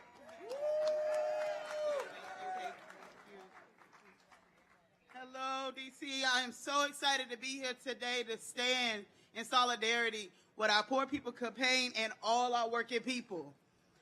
My name is Priscilla. I am a lead cabin cleaner at Charlotte Douglas International Airport. My job is to clean, search, and make the planes completely clean and safety for all our passengers. Most of them fly with American Airlines. Despite being essential air travel, airport service worker like myself, we aren't respected for the work we do, for the struggle we provide for the families to be safe, for our families with our wages. As a single mama, it breaks my heart that I can't provide the life I want for my children. I'm sorry, guys, it makes me emotional to even say that. I have to make so many sacrifices just to barely scrape by, paycheck to paycheck, just to keep a roof over my family's head. I don't even know what a vacation is. Honestly, coming here was my first time flying on American Airlines. Yes, that do mean I cannot afford to fly, me or my family. Every day we hear from passengers about all the travelers they do and where they visit. They don't know what we go through. They don't know what it means for us to not be able to take time off and go to the Bahamas or even Disneyland. It makes me angry to say that I have to live like this and my coworkers have to live like this while the CEO of American makes $15,000 an hour. I'm out here today because I'm sick and tired of helping American Airlines bring in millions of dollars to revenue while I struggle each and every day. I'm also sick and tired of seeing all the working people here today across all the industries struggling off of poverty wages and being left behind. Enough is enough. That's right. I thank you.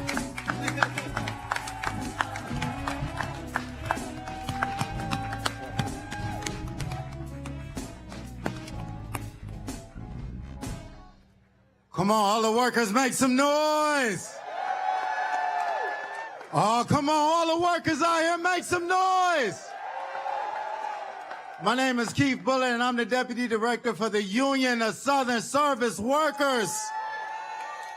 We are workers that are coming together all across the South in North Carolina, South Carolina, Georgia, and Alabama to stand up and fight back, because when worker rights are under attack, what do we do?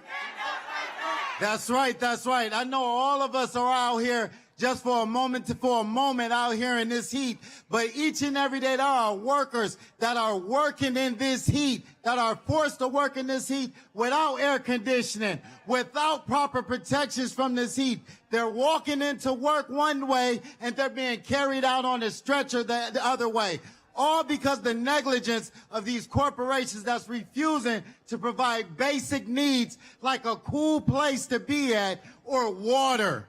A cool place to be at or water. These are the things that we're providing for us here, so we know that these billion-dollar corporations, they have enough money to do it. Am I right? But the only way that they're going to do it is if we continue to come together, standing up, speaking up, being out there on the strike line, and also being out there on the ballot box. Am I right? Before I came out here, they said the South got something to say, and I want y'all to know that workers are standing in the South on the strike line.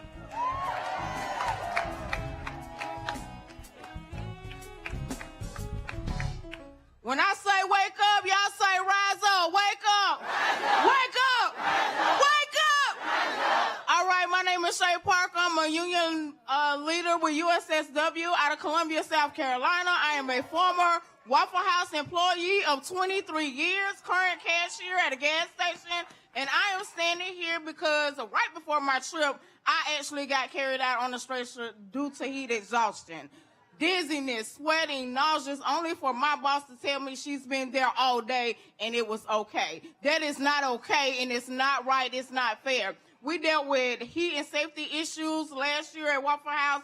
We went on strike. Our demands were not met. This has to stop. If we don't take action as a whole collectively, they're going to keep mistreating us, making their billions of dollars. It is not right. So if y'all are tired, get with a union and get collective. We arm in arm, stand together, fight back. Stop being content with the life that you live. It's not fair. We don't want to be conservative. We want to be comfortable. So y'all get with a union. Get with the organizer. Reach out. So follow us on all social media platforms. Do what you need to do to help us help all of us make a change. We want to go back to our families just like they go back to their families. We don't want to live in a big house. We just want to live in a house. That's right. That's right, Shay. Now, what everybody says, our brother comes up, I want y'all to look at the diversity, and I want the media to see the diversity that's going to come through the rest of these workers. But at the end of every worker, I want y'all to shout something. We are the swing vote. Can y'all do that? Because, see, they don't think that, but there are 87 million poor and low-wage workers, 30 million that did not vote, infrequent. If just 10-20% of those vote in any state, they can change the outcome of that state. Say, we are the swing vote. And we've got power.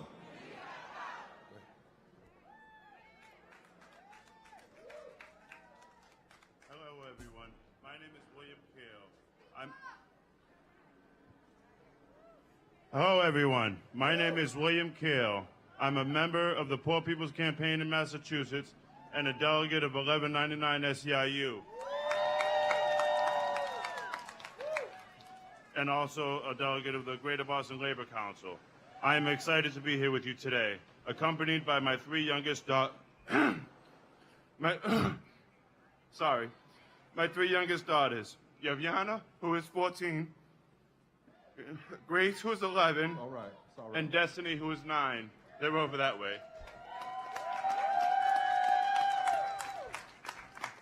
It's their first time in Washington, D.C. I was on the streets on my own from the time I was 4 and in the DSS system from the time I was 8 until 17. My family's situation was so tough, I knew I was better off alone in the streets than at home. Violence, alcohol, and abuse of all kinds, caused in large part by poverty, was the main reason for my family's situation. I know what it's like to experience poverty, to sleep outside, to not know where my next meal is coming from. We are here to ensure that others don't have to know how that feels.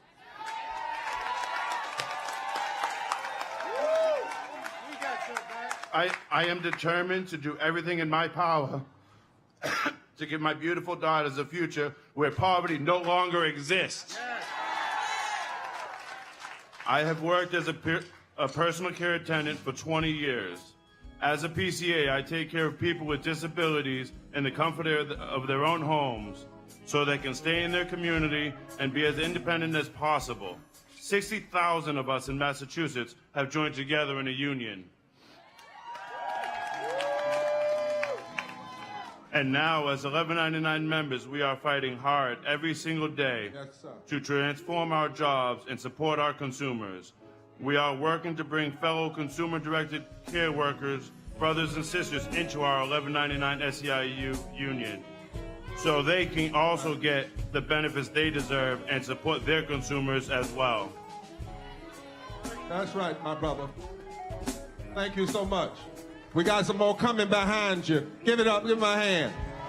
Give all of these workers. Now what y'all supposed to say? We are the swing vote. As these workers come off and others prepare to come on, we were going to do a little something called We Are That Movement, but we'll save it for later. But listen, well, as the other workers are coming, we in D.C., so we got to take 30 seconds and do something. This D.C., and if you can't vote with go-go, you can't vote at all. Roland, if you can't vote with go-go, you can't vote at all. I know it's hot, so don't raise them all the way, just halfway. Just like that, real slow. Say, I vote. I vote. We are the swing vote. And we will go to the polls. Come on. We are the swing vote. And we will go to the polls. Can you wave your hands in the back? Can you wave your hands on the side? Come on, workers, come on. Can you wave your hands down front? Can you tell your neighbor, don't get too hot. Just be cool. But make sure you go to the polls. Because we are the swing vote. Now y'all know my 91-year-old mama down here waving her hand. Come on, we got 15 more seconds. Come on, band. 15 more seconds.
Director of Human Rights and Education for the Communication Workers of America, or CWA. And we are proud to be here today to demand that our elected officials address the immoral reality of mass poverty and low wages in the richest country on the planet. As I stand here today, I am reminded of another historic gathering of the March on Washington for Jobs and Freedom in 1963. Those marchers understood many of the things we're concerned about today. They understood that the federal government can play in uplifting families out of poverty, not just through legislation, but by ensuring that its own employment and contracting policies resulted in dignified jobs at decent wages. Over 50 years have passed, but many federal contract workers cannot make ends meet on their low-wage jobs, and they are treated with disrespect on the job. And that's not right. So some of those workers are here with me today. They work for a massive, for-profit federal contractor called Maximus, mostly in the South. These workers are mostly women of color. They are skipping meals to afford to pay bills. They are avoiding going to the doctor, about worrying, racking up more medical bills. They are going to work while sick and in pain because they are terrified of losing their job, sleeping in cars and couches. They can't afford a stable place to live, and that's not right! As the communication workers know, I present to you Adriana Lewis!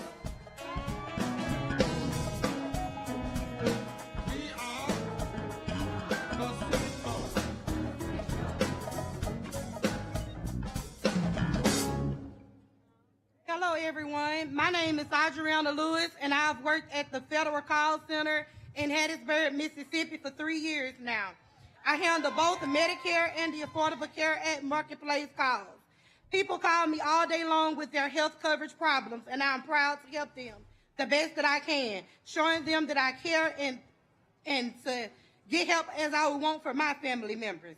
When I joined my coworkers to demand a living wage and a union for our important work, Maximus responded with a campaign to scare us from using our federal guaranteed rights to organize. One of my supervisors even tried to convince me and my coworkers that asking for a living wage and a union could lead to layoffs and our sites getting shut down. So I have to deal with families calling us in crisis every day or being very disrespectful callers. One has called over 45 times, but I have to stay on the line in order to not be punished.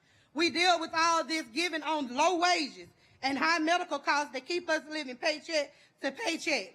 Last fall, Maximus sent out an email asking us to donate clothing to our coworkers in need. Let me say that again. A Maximus company that is paid billions of dollars asking me to donate clothes to coworkers. And that ain't right. It's unacceptable. In the wealthiest country, it gotta stop now. My coworkers and I demand a living wage that doesn't force us to rely on charity or government aid programs to get by. We demand coverage that is affordable and actually help us stay healthy. We demand the ability to form a union without fear. One union, one fight. We don't play at CWA. We don't play at CWA.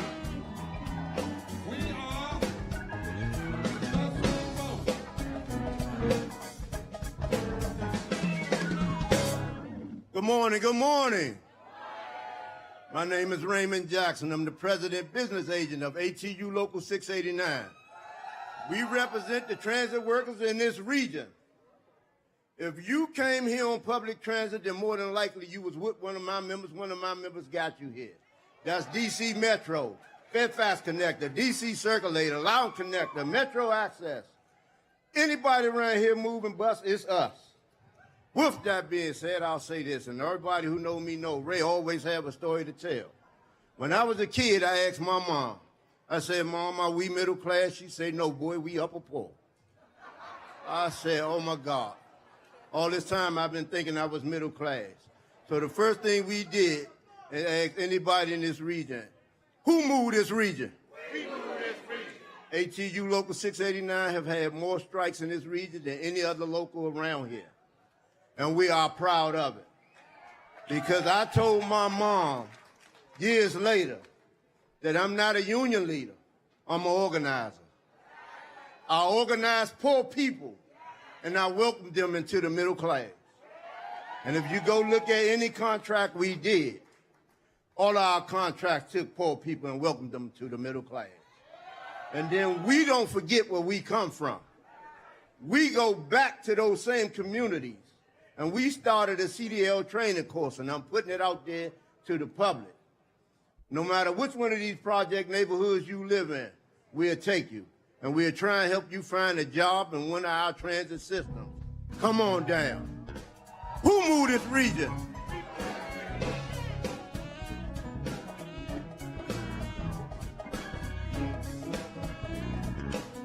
Good morning, everybody. Good morning. Good morning. My name, as Mr. President said, my name is Rashid Mahamdi. I'm here. I'm pleased to be speaking with you today. We are gathered here for a special reason. We are here to give our voice for collective struggle, to demand more from our country. After all, we know that putting people behind, above the profit is the right thing to do to build the true liberty and justice for all. This Poor People March, a moral revival, for movement is very important. Working people, not only in DC area, but all around the country, has been consistently be pushed to the brink by organized greed. Listen up. Let's listen. By organized greed. And we know counter to organized greed is organized people, organized labor.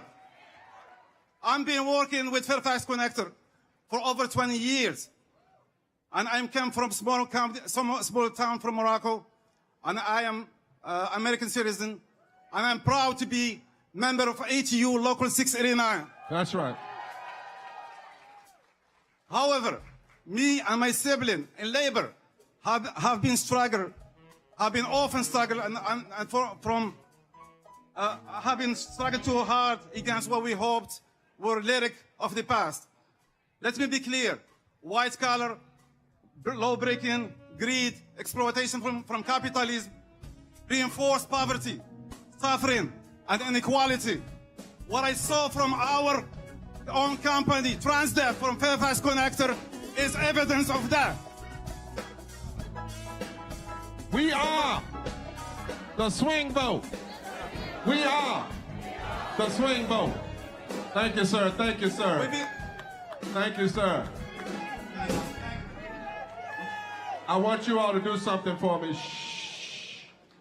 Now, you know the powers that be aren't going to listen to us if we don't listen to each other.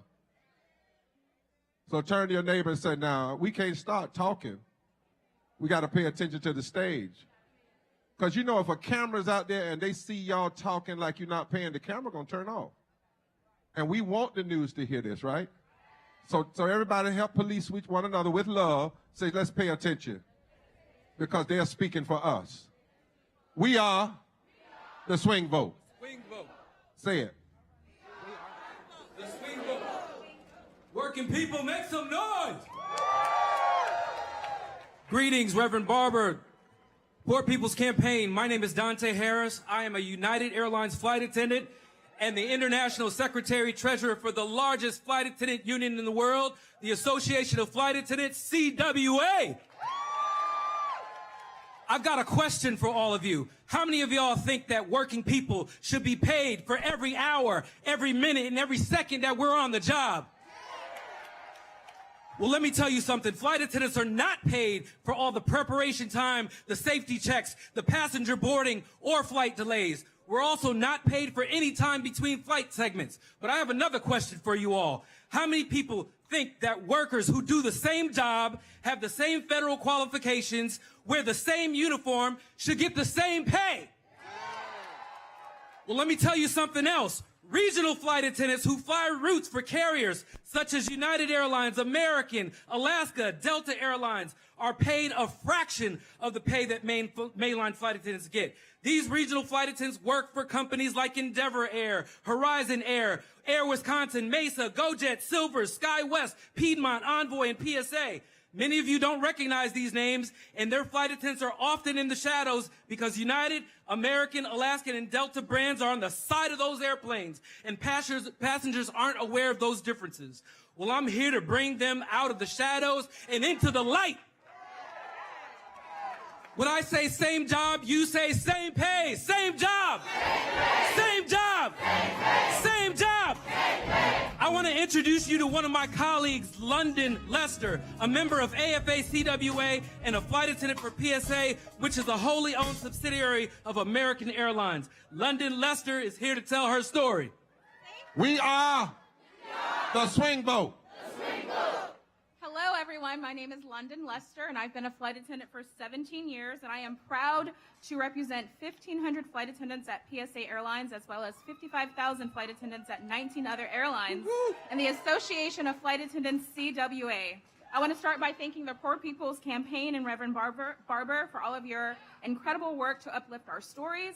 Like every other airline in America, airline corporations have built huge profits on the back of workers. Most of you probably don't recognize my airline, PSA. When you fly, we fly the smaller planes under the American Eagle brand, and we're owned by American Airlines.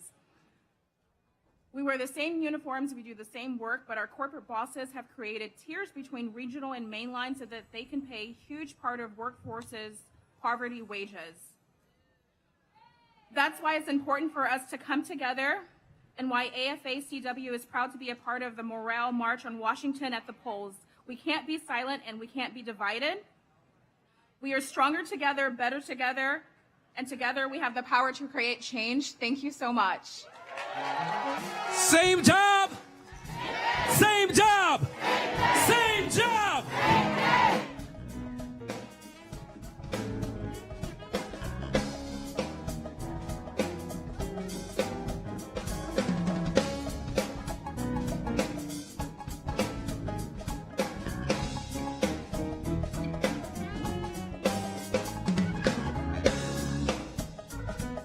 See, they're going to keep right on.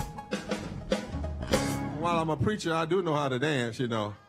They're going to keep playing that bass line. Dum, dum, dum, dum, dum, dum. Listen, we are that swing vote. Now, you may see on the screen something about voter.org. And the reason we wanted to have that, because as I said, millions of people are looking online. We've broken through, and we are just viraling everywhere. Thousands and thousands and thousands of people are here. And voter.org, you can go and check your registration and register, because this movement is about, say, we're going to mobilize 15 million infrequent, poor and low-wage voters. That's a change. In Michigan, the presidential election was decided by 10,000 votes. 1 million poor and low-wage voters did not vote. Number one reason, nobody talks to them. Well, there comes a time you have to make people talk to you. So we want to play something for you. This man is deceased now, but he was a laborer. Come on, listen up, y'all. I know we want to listen to each other. He was a laborer in Kentucky, and he died because when the politicians gave the unions over to multinational companies, they did not grandfather their union rights. But Willie died telling us to keep fighting from Kentucky. Put it up on the screen. Right now, there's a move on, especially in Kentucky, with this new right-to-work law. Now, it's gotten rid of every United Mine Worker Union in the state of Kentucky. There's none anymore in the state of Kentucky. I've been a union member since 1968. I have black lung. I worked 41 years in the coal mines. But to get back to your question, when you introduce laws like that, you're not looking at increasing minimum wage. You're looking at going backwards. We have an administration right now in place that is doing everything they can to set us back as much as they can. The war on poverty supposedly started 50-some years ago. We got an old saying in the coal mines, it's rough at the face. Well, where I live in southeastern Kentucky, it's rough at the face because the poverty in that area hasn't gotten better. It's worse today than it's ever been. And it's not looking any promising at all until something is done. And I feel so blessed to be here today to bring my message, what I can say, to represent the people from where I live, especially the coal miners that are suffering with this black lung. And I feel so blessed that I just got to come up here and try to get to talk to you guys. The last time I was here, I was in my fifth. That's Willie. Give it up for him and say, Willie, we will remember. We will remember. Now, we're going to have impacted persons. We've asked everybody this time to take 1 minute. Go right to your why you are here and calling on people like you to vote. While you're here, we want to be honest, it'll take us about 30 minutes if everybody does what they, and then we're going to close in a powerful way. You don't want to miss it. You do not want to miss it. And so we want to ask now, first I want to bring up one person, George Gresham. He said he didn't want to speak, but this brother is the president of SEIU 1199, 450,000 members of a union in New York. Come on, y'all. Come on, y'all. And this is a brother that all you have to do is say you're going to fight for justice, and he's going to show up. I count him as a blood brother, not just a blood in the spirit, because we got blood on our work. And I love him. His members love him. We thank God for him. Now, here's the deal. Some folk talk. They can yang at the mic. This brother bought 74 buses. Come on, y'all, 74. Come on, y'all, come on, y'all.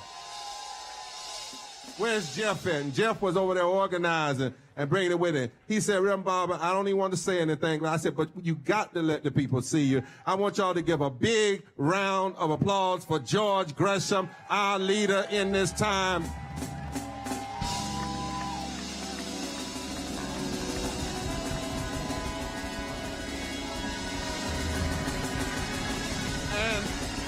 Yeah. Somebody shout, we are that movement. And we are the swing vote. And he brought a worker with him to speak. Is that right? And she's coming right now to the mic. Come on, sister. Come on, give it up for her from the mighty, mighty 1199. Hi, y'all. So happy to see you. My name is Cynthia, and I'm an ICU nurse from Maryland and a proud member of 1199. I want to say, we're so thankful to see you all out here. Yay! Give yourself a hand. So when I came to America for school in the Midwest, I discovered to my surprise that diversity in the workforce was found in every single medical setting. All races, all languages, all cultures, all colors, all foods. On this day, as we reflect on the work of Martin Luther King almost 60 years later, it feels like we are regressing from the fundamental truth that all people are equal and deserve equal treatment and respect. We see this manifested in the way our congressmen and women treat each other on TV, who are either red or blue. Today, I want to say that we have still not recovered from the devastation and confusion of COVID. Many lawmakers did not believe in COVID and spread disinformation about the disease, masks, and the vaccine. Hundreds and thousands of people died. The healthcare industry, which was short before COVID, has still not recovered. Nobody wants to come back and work in healthcare. I am speaking for all the workers, from the doctors, the nurses, the people who do dietary, the environmental services. Healthcare is a right. I want you to never give up, people. We are together in this fight today through health, through sickness, through heat. The only way we can affect change is together. We must vote. All right, thank you. Yes, sir. Come on, we are that movement. We are the swing vote. We are the swing vote. Now, I misspoke. Each of these persons get 2 minutes. Reverend Liz and some others are coming to introduce them. They're all coming on the stage now. Bring them all up on the stage. These are the last speakers. They are the impacted persons. Their stories come from different places. Some are poor and low wage, and they're going to talk about women's rights. Some are poor and low wage, and they're going to talk about environmental. Some are poor, but what they all know is this. Most folk that are anti-poor are anti-gay, are anti-public education. They are anti-living wages. If they are cynical enough to be together, we got to be smart enough to vote together.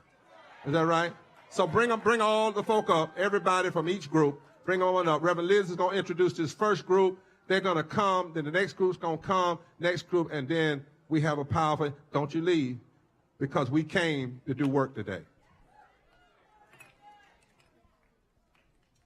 So indeed, we have some powerful impacted speakers, and the first one, and then everyone's going to introduce themselves, is Basse from the Apache Stronghold.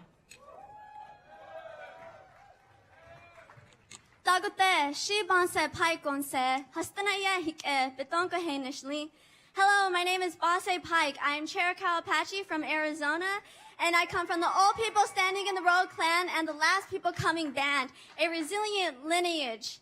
I stand here humbly with you today to urge you and to urge the people of this country to wake up. Right now, the United States hasn't ever changed since the foundation that it has started.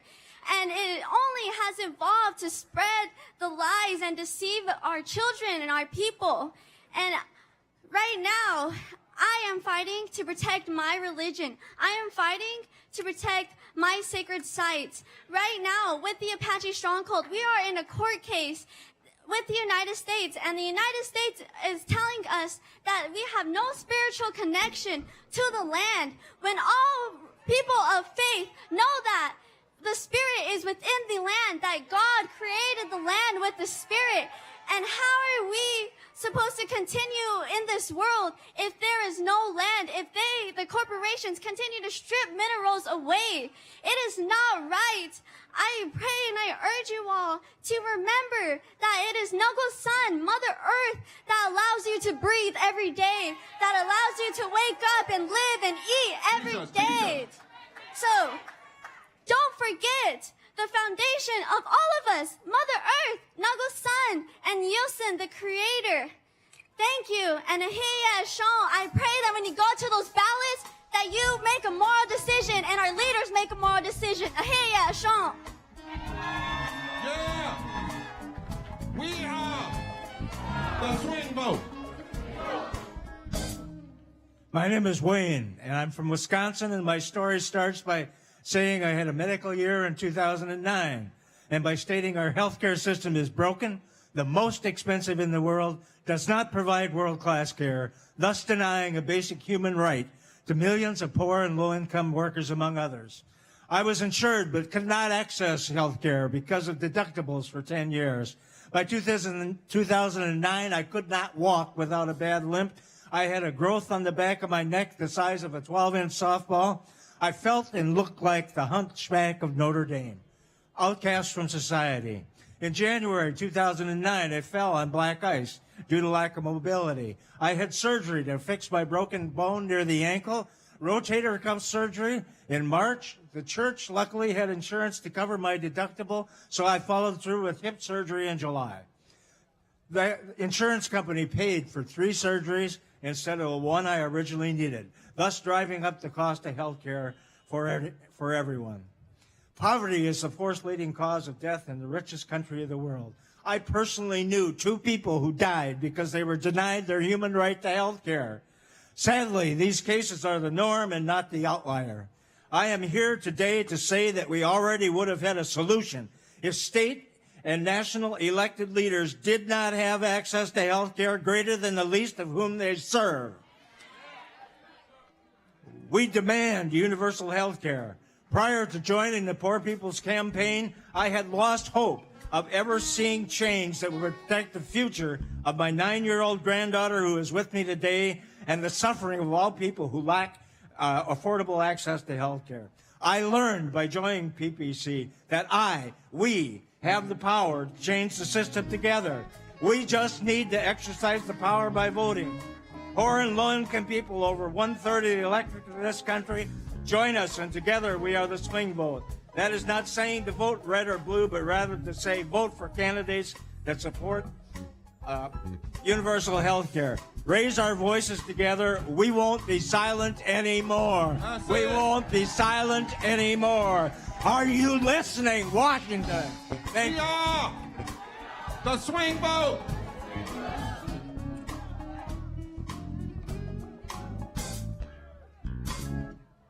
Good afternoon. My name is Darlene Foreman. I'm from Philadelphia. I lived for 29 years and with 70 households in University City townhomes. Many of the other residents was there longer than me. I had the opportunity to raise 3 children who are all grown and doing well. This was our home. There were women, children, elderly, disabled, and bedridden residents on this property. We had schools, doctors, markets, transportation, and everything that we needed to raise healthy families. In July of 2021, the owner, Brent Altman, had told us that we had to leave because he was no longer keeping the subsidy or the property. We were heartbroken, scared, confused, and did not know what to do. But for 2 years, we fought to keep our homes. The thing that pissed me off the most is how developers continue to come into these cities and point to a property and they just take it. That's right. So, and they don't care about who or what they hurt.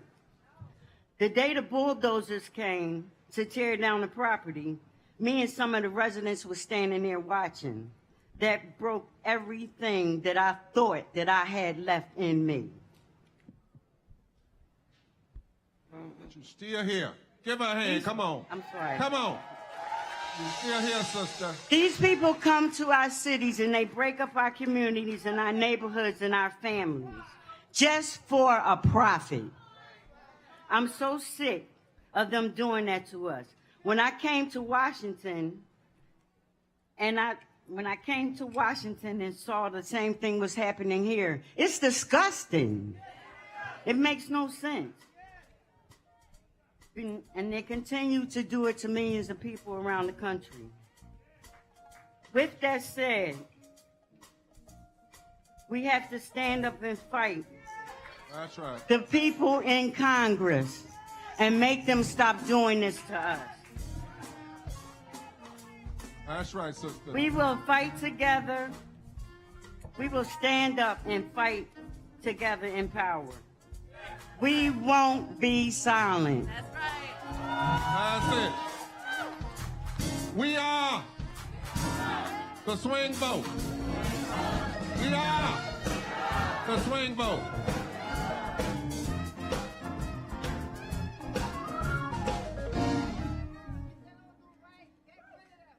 Hi, my name is Mindy, and I have worked at McDonald's for 21 years. In that time, I have witnessed and experienced countless examples of how deeply low-wage workers are impacted by a system that beats us down and leaves us behind. I have worked with people living in the homeless shelter and one who is living in a tent behind Walmart. We work hard while being judged for our situations and being told to work harder. Our hours are cut, and at the same time, we are being asked to work up to 4 positions at once, hearing from customers and society that the problem is nobody wants to work anymore. This past year, I witnessed a coworker lose their housing because a mistake delayed their paycheck. Pay is so low and housing costs are so high that someone can become homeless because they missed 1 week's pay. That's it. That's it.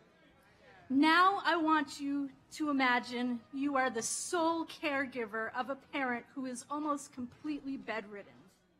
You work, pay the bills, and hold things together as best you can. After countless trips to the ER and being told countless times there is nothing wrong, when somebody finally listens to you, you find out that your parent has stage 4 cancer and that it had shown up on a scan 5 years ago. But because that wasn't why you brought them to the doctor didn't mention it because they're on main care.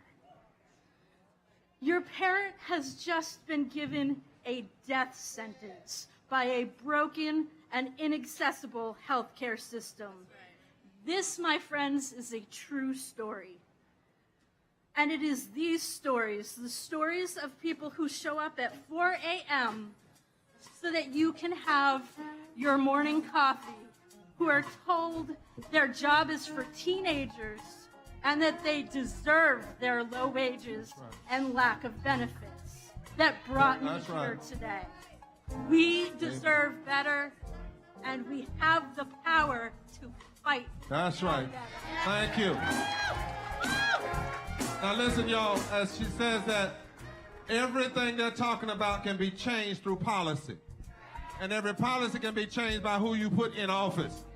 So from the back, all the way in the back to here, say, we are the swing vote.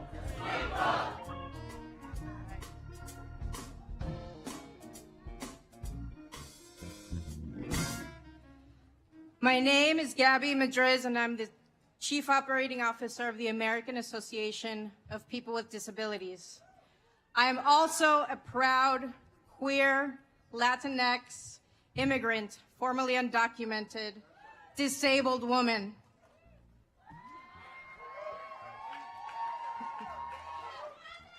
Disability cuts across all races, identities, and ages. Some people are born with disabilities, others become disabled through age, accidents, or illness. But any of us can acquire a disability or a new disability. And this is important to remember because disability and poverty are unfortunately intimately related.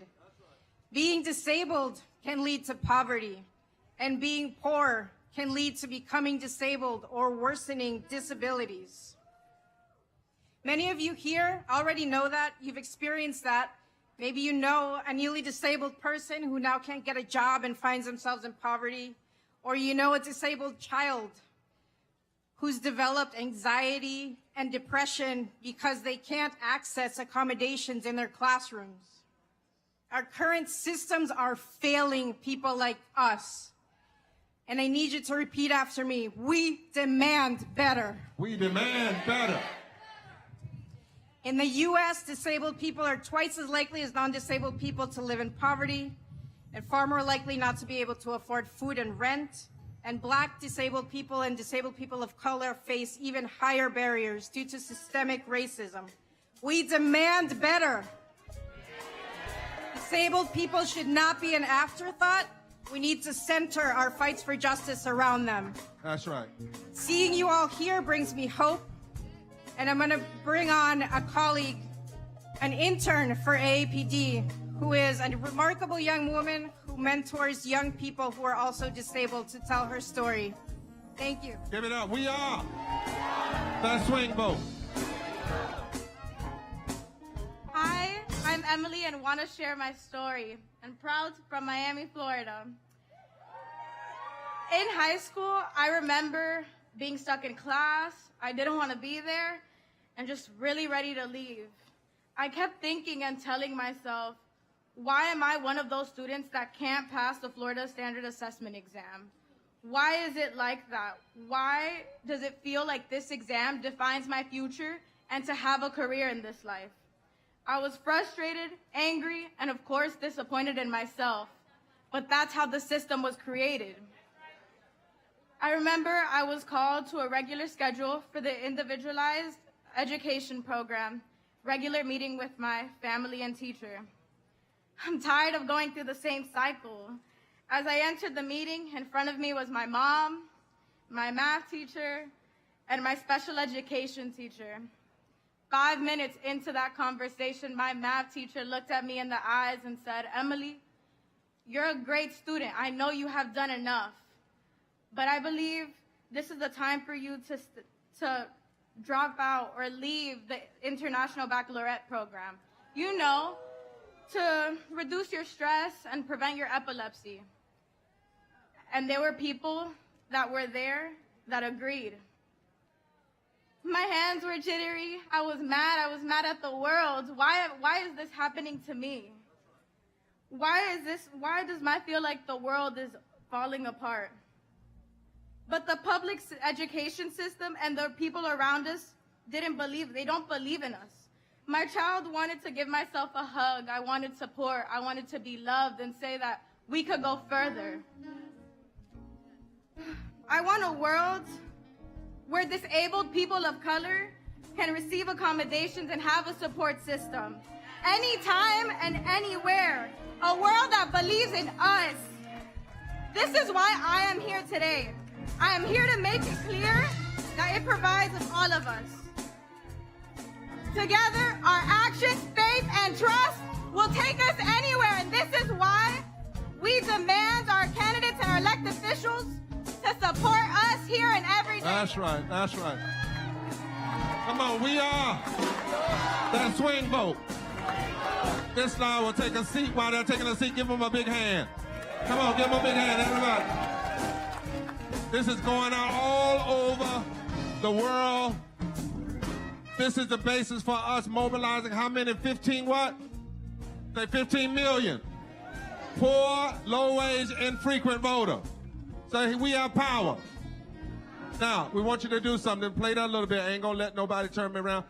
Do this. Help your person. You got a placard? Okay, do like in church and fan them. Come on. Do like church. Come on. Not too much because it get too hot. Not too much. Now shout, where's that water? Stop right there. Y'all bring more water, more water, more water. I don't see my marshals. I'm gonna fire you, even though you're volunteering. I'm gonna fire you, every one of them. Where are the marshals? I want to see every marshal up front in 2 minutes. Every marshal with the bottles of water up front in 2 minutes. Oh, here they come. Here they come. Now, come on, let's say it a little bit. Be around, I'm gonna keep on. If you sing, you get cooler while they're coming. Come on, workers. Nobody will, you know, gonna let,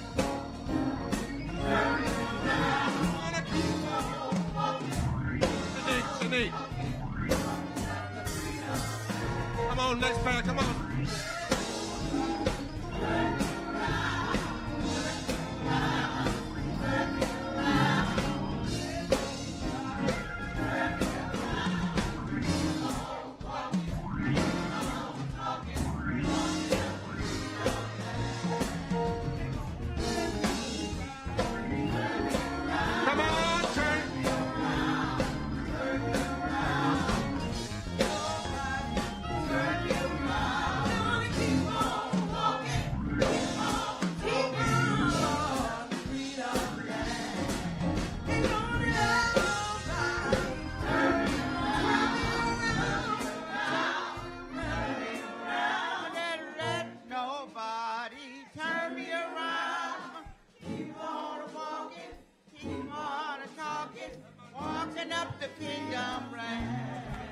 I'm gonna let nobody turn me around, turn me around, turn me around. I'm gonna let nobody turn me around. I'm gonna keep on walking, keep on talking, walking up to freedom. Hallelujah. Turn me around. That's a 91-year-old lady, 91.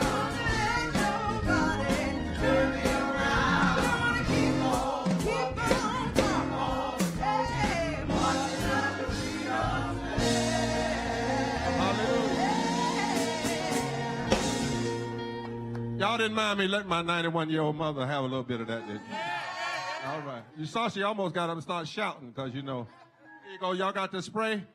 Tell your story. Give it up a hand for them. Give a hand. And remember at the end, say, we are the swing vote. The swing vote.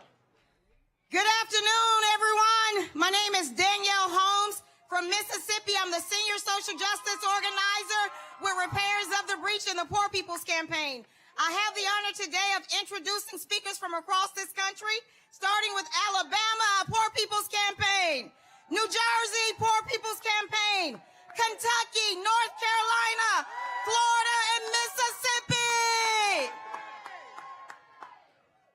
Next, we will have Callie Greer from Alabama.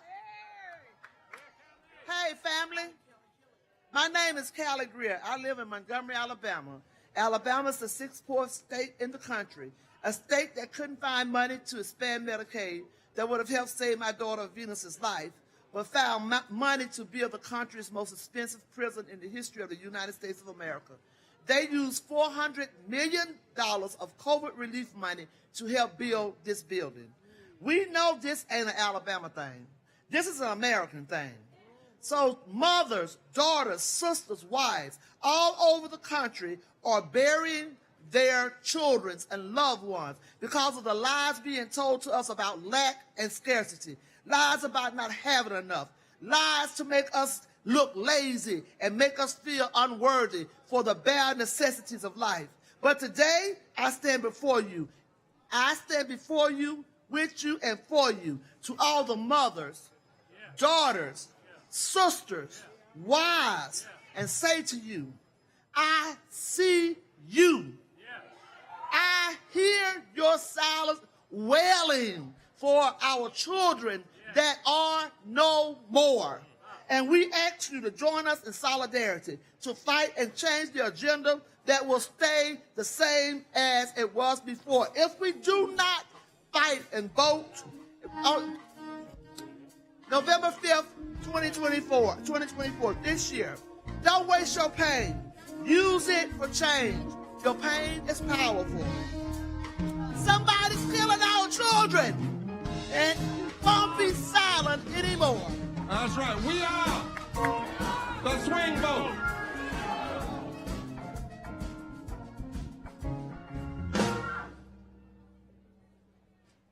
Ninju Sinji Kokos Ramapo, Nawalataman Wundak, Ato, Ramapo, Munsi, Lenape, Anishnabeg, Anashi Kishalamokwane, Wak, Wachi Manatu, Elamiliang, Gugana Ki, MB, Kashong, Tindao, Anashik Nirlango Matit, Walk Piscataway.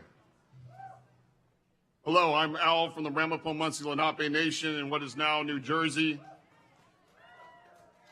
And I introduce myself in the original Munsi language of Manhattan and New Jersey as from the Deer clan of the Ramapo people related to the original people of this land of Piscataway who are elders on this land, in what we now call Washington, D.C. I then gave thanks to the Creator, whom we call the being who created us from thought and also Great Spirit.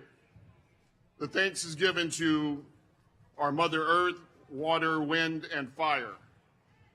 This Munsi prayer is a reminder that the earth in the form of good land, food, and housing, healthy water, good air, and fire representing good energy is the true wealth. Poverty is also poverty is more than a lack of money. Poverty is also the destruction and disrespect for our common home, our great Mother Earth. Teach us, teach us. So while demanding government protect and expand rights to clean air and water, let's remember that we are water. 60% of our water, 60% of our bodies is water. So let Ramapo echo and amplify our Ane Apache relatives. And it was really beautiful to see the youth, the young women here, and in this call for justice for indigenous people and all people on the front lines. This is a call to action on behalf of all relations, indigenous and younger relations, for a healthy planet and life for us all. Thank you. So thank you for this time to speak. Thank you. We are the swing vote. Step up. Who's next? Come on.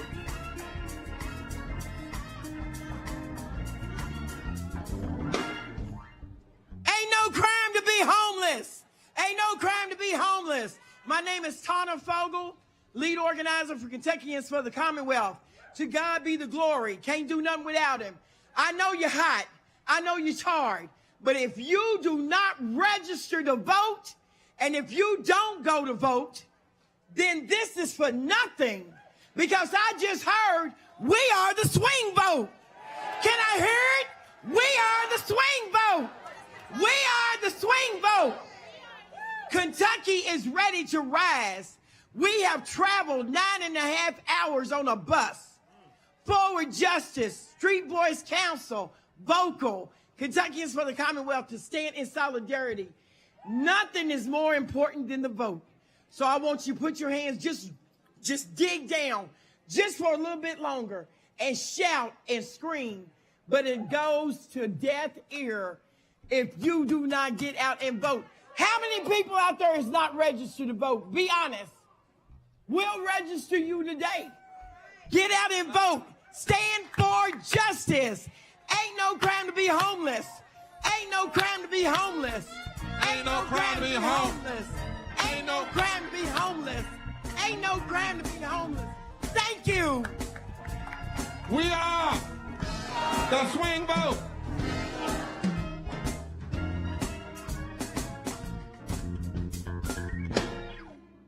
We got a powerful ending. Don't leave. Hi, my name is Kathy, and I bring greetings from Raleigh, North Carolina. I work every day to care for our community's most precious resource, the children.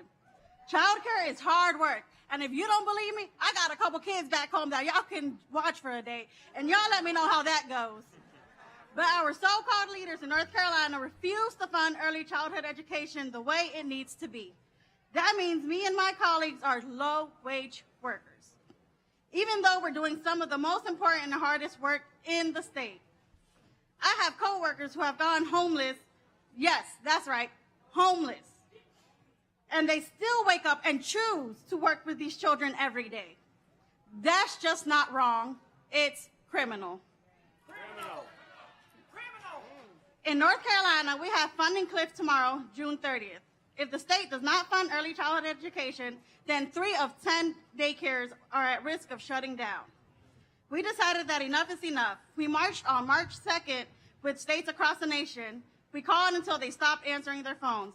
And then some of us even went to jail. That's right. They told us we didn't have a chance to get emergency stopgap funding for child care. And who did that? The politicians? Yes, sir. The state legislature say that? The state legislature. And how did they get there? And how can they leave there? All right. But I'm here to let you know that as of yesterday, the NC General Assembly was shamed into emergency stopgap funding that will keep hundreds of daycare open for thousands of children. Yeah.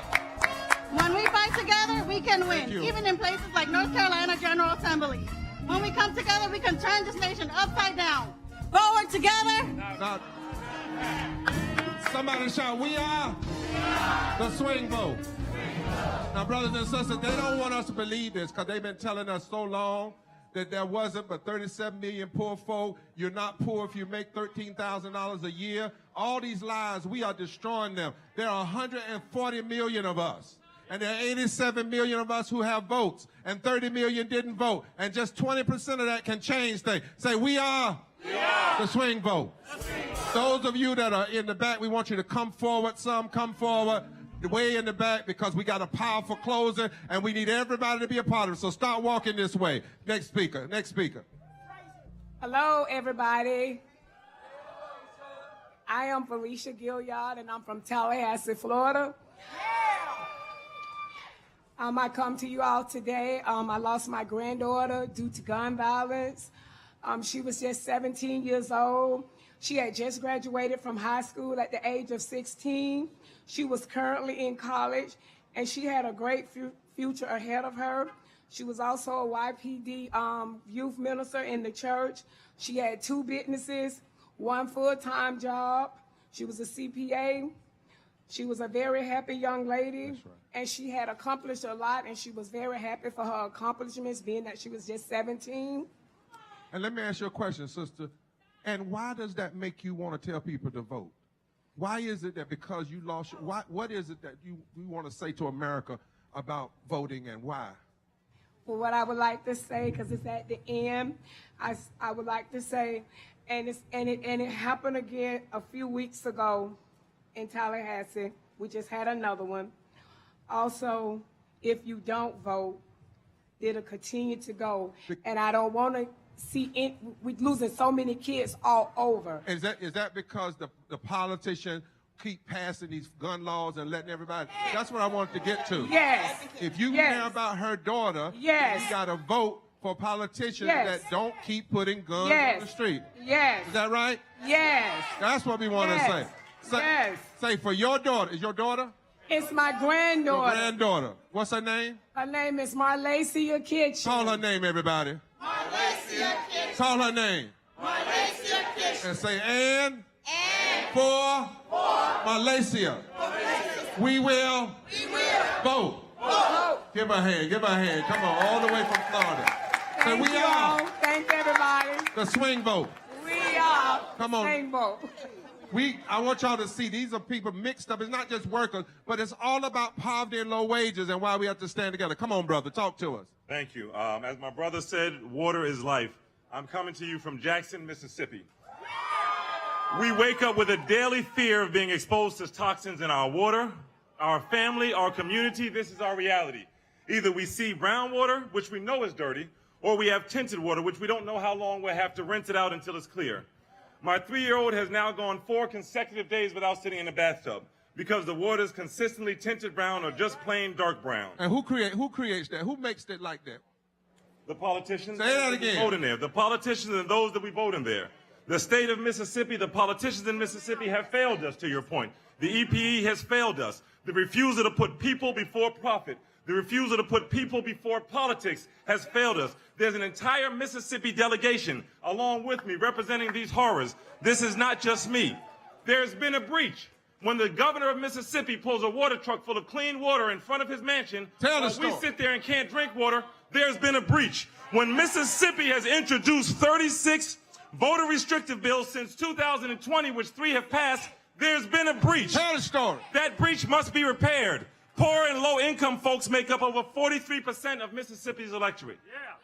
We can fight this. We can get rid of Tate Reeves and any other politician that hurt the people. My grandfather was part of the original 1960s People's Assembly with the Poor People Campaign. The fact that we're still fighting for this, there's been a breach. We better do something. We are the swing vote. Forward together. Not one step Listen. We are. Give it up. Gonna let. Come on, say it. Come on, musicians. Come on, musicians.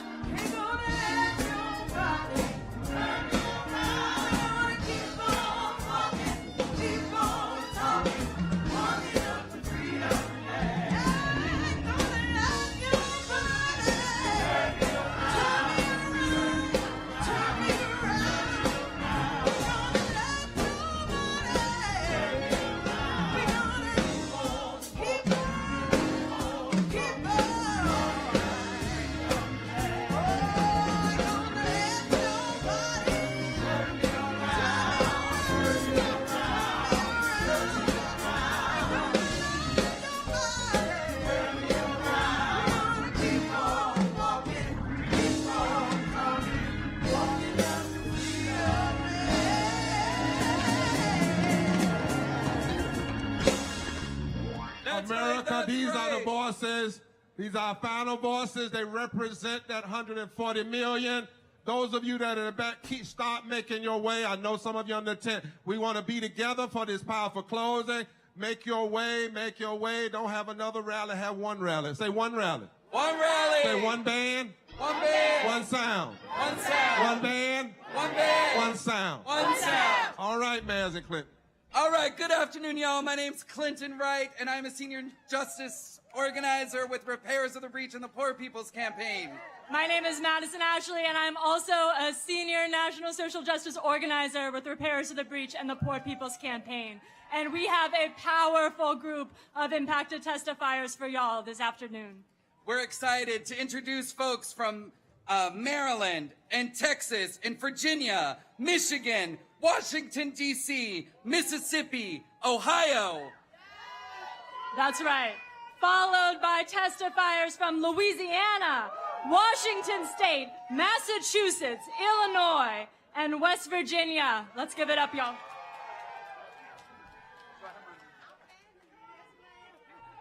Let's go. Bring the fire.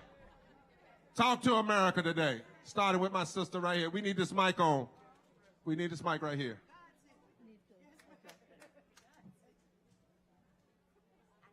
All right. Thank you. That's now what's that good? Okay. Hello, my name is Marlene Hendler. I have lived in Maryland my whole life and have lived in Howard County for 21 years. I developed cerebral palsy as a 2-month-old premature baby with my umbilical cord tied around my neck. Cerebral palsy is a central nerve and muscle disorder that causes a lack of oxygen to the brain. I was diagnosed with CP at 3 days old. I want to repeat, 3 days old, because my testimony has one main point. I have been permanently disabled all my life, and yet the system makes me fight for my medical life care and benefits over and over again. As an infant, doctors recommended institutionalizing me, but my father refused. Instead, my dad worked 3 jobs, including being a professional photographer, to make sure that my needs were met. My father made sure I had everything I needed to thrive, and I got excellent care. Without my dad's constant care, I would not have thrived. You need to know that I worked as much as possible as a paid employee for various companies, and I now own my own house. That through a special state program, although I am still paying my mortgage. Over the years, I have faced some big barriers as a manager with disabilities who wants to achieve a full and independent life. As an adult, if you can imagine it, I've had to prove that I am disabled.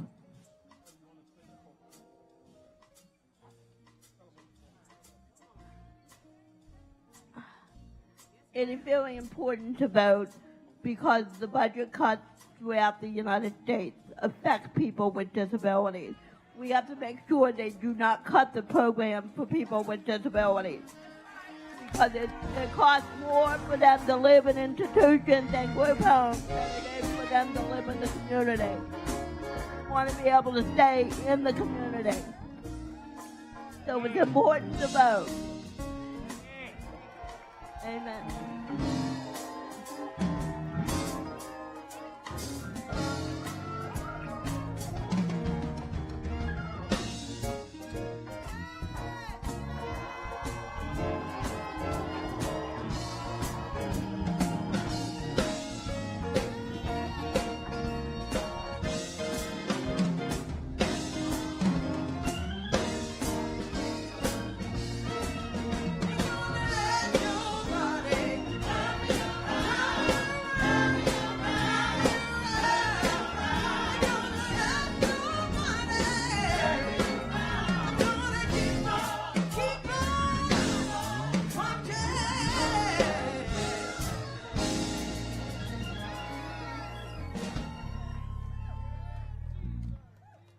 My name is Crystal Mason. I'm from Fort Worth, Texas. I was sentenced to 5 years for illegally voting, for filling out a provisional ballot that never counted. August 2016, I completed my federal time for a tax charge, and I was on something called supervised release. February 2017, Tarrant County indicted me for illegally voting. September 2018, I was sent back to federal prison for 10 months for violating my supervised condition. March 2024, I was acquitted for all charges. I've been out on an appeal bond for 6 years, fighting to stay free. April 2024, the DA has filed to reverse my acquittal. I started an organization, Crystal Mason, to fight against voter suppression, to educate and to bring awareness of what happened to me. Don't let my story discourage you, but encourage you to go vote. Remember, everyone that was on my case, they're elected officials. The judge, the DA, the prosecutor. Say that one more time, Crystal. Everyone in my case are elected officials. The judge, the DA, they're all elected officials. In the late Martin Luther King voice, an injustice anywhere is a threat to justice everywhere. Wow, give it up for Crystal fighting. And somebody shout, we will fight. Because we are the swing vote. Hi, my name is Nikki Lynn Lee, but my friends call me Nitch. I am part of an Appalachian contingent of the Poor People's Campaign living on ancestral lands of the Monacan Indian Nation, currently called Stanton, Virginia. My story is not one of great renown. It is much like the millions of other stories told by poor peoples and low-wage workers across this nation. I have spent years being hospitalized, housebound, or bedridden due to my disability, and although I was able to purchase a home in 2007, I am now facing homelessness. I have struggled to afford the most basic of human needs, but by the good graces and generosity of my community who saw in me a life worth living. But it hasn't always seemed that way to me, a life worth living, that is. You see, my problems are not just my own, albeit I shoulder them as best as I can. They are not a mere individual moral failing on my part, because let me tell you, the neurotic negative in my head, which is all the voices that have ever said to me in no less words that I am a burden unworthy of consideration, well, if nothing else, it keeps me striving and trying to be better, to do better, to live better. But how does a girl who has felt nothing but rejection grow into a woman of status and perfection under generations of obligations to systemic oppression? If my problems are socially driven, then my suffering is not my own either, because unfortunately it is universally felt by those of us who have nearly lost hope for reconciliation, much less reparations, for the harms and grievances heaped upon poor and low-wage workers for countless generations. So I'm here today to be your beacon of hope. In a world that runs wild with greed and conceit, I want to remind you, my class 10, my status friends, go vote!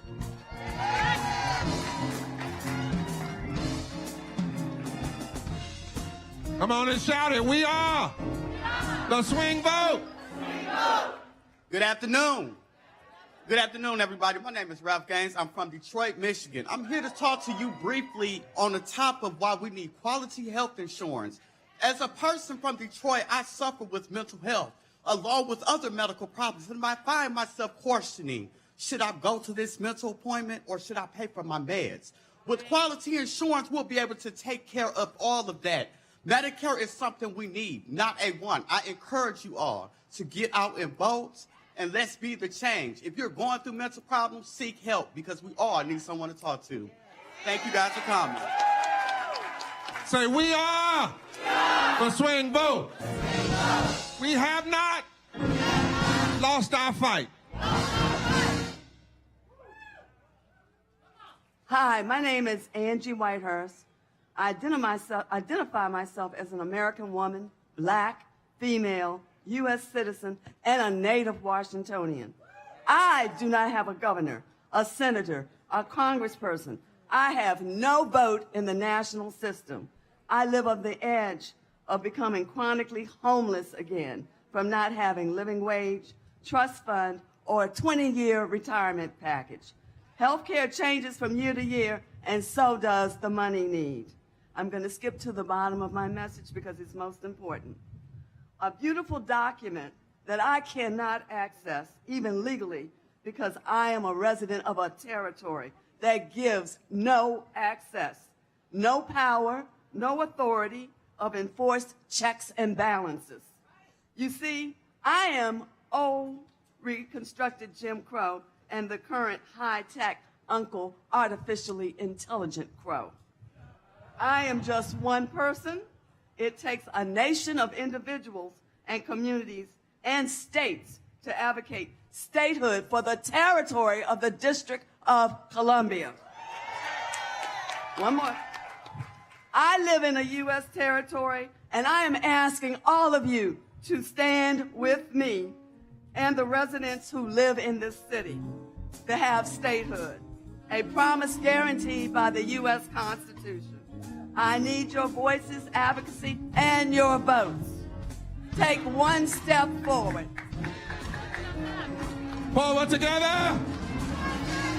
We are the Swing Vote. The Swing Vote.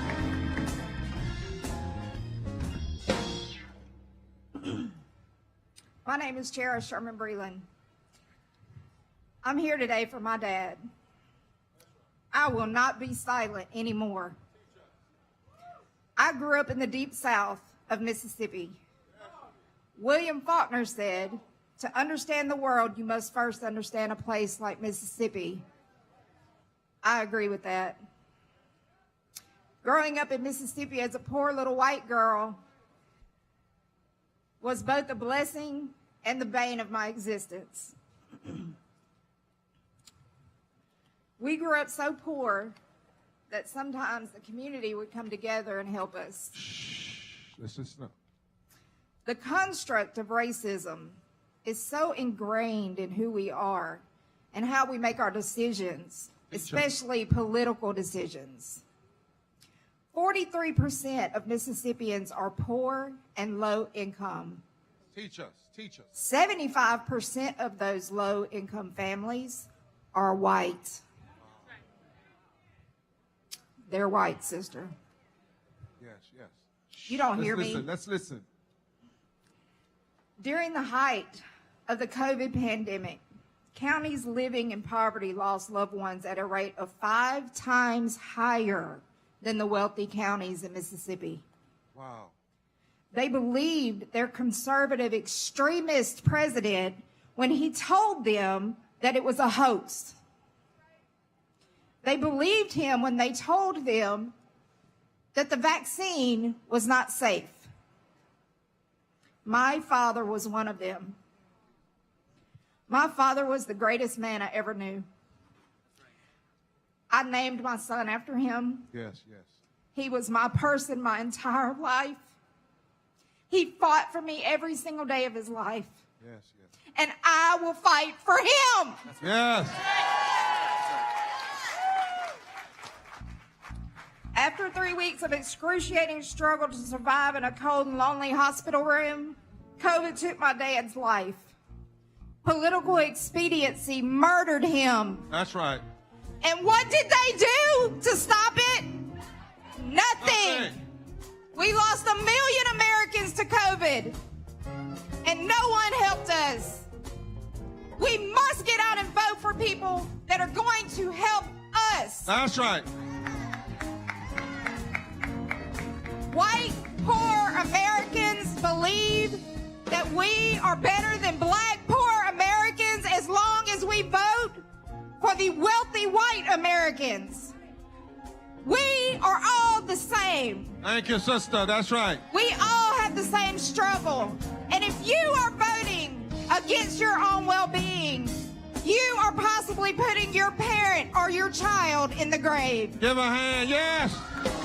Thank you, and God bless. Thank you. Now, when have you gone to a rally and heard a white Mississippian get up and tell the truth? This is why this is not about white, it's not about black, it's not about Latino, not about Asian, not about indigenous, it's about all of us. Yes, there are some particulars. We don't ever throw race away. But what we understand is there are forces that don't want us to come together, and since they are scared of us coming together, let's recognize their fear and let them see their fear. All of us coming together, because together we are the swing vote.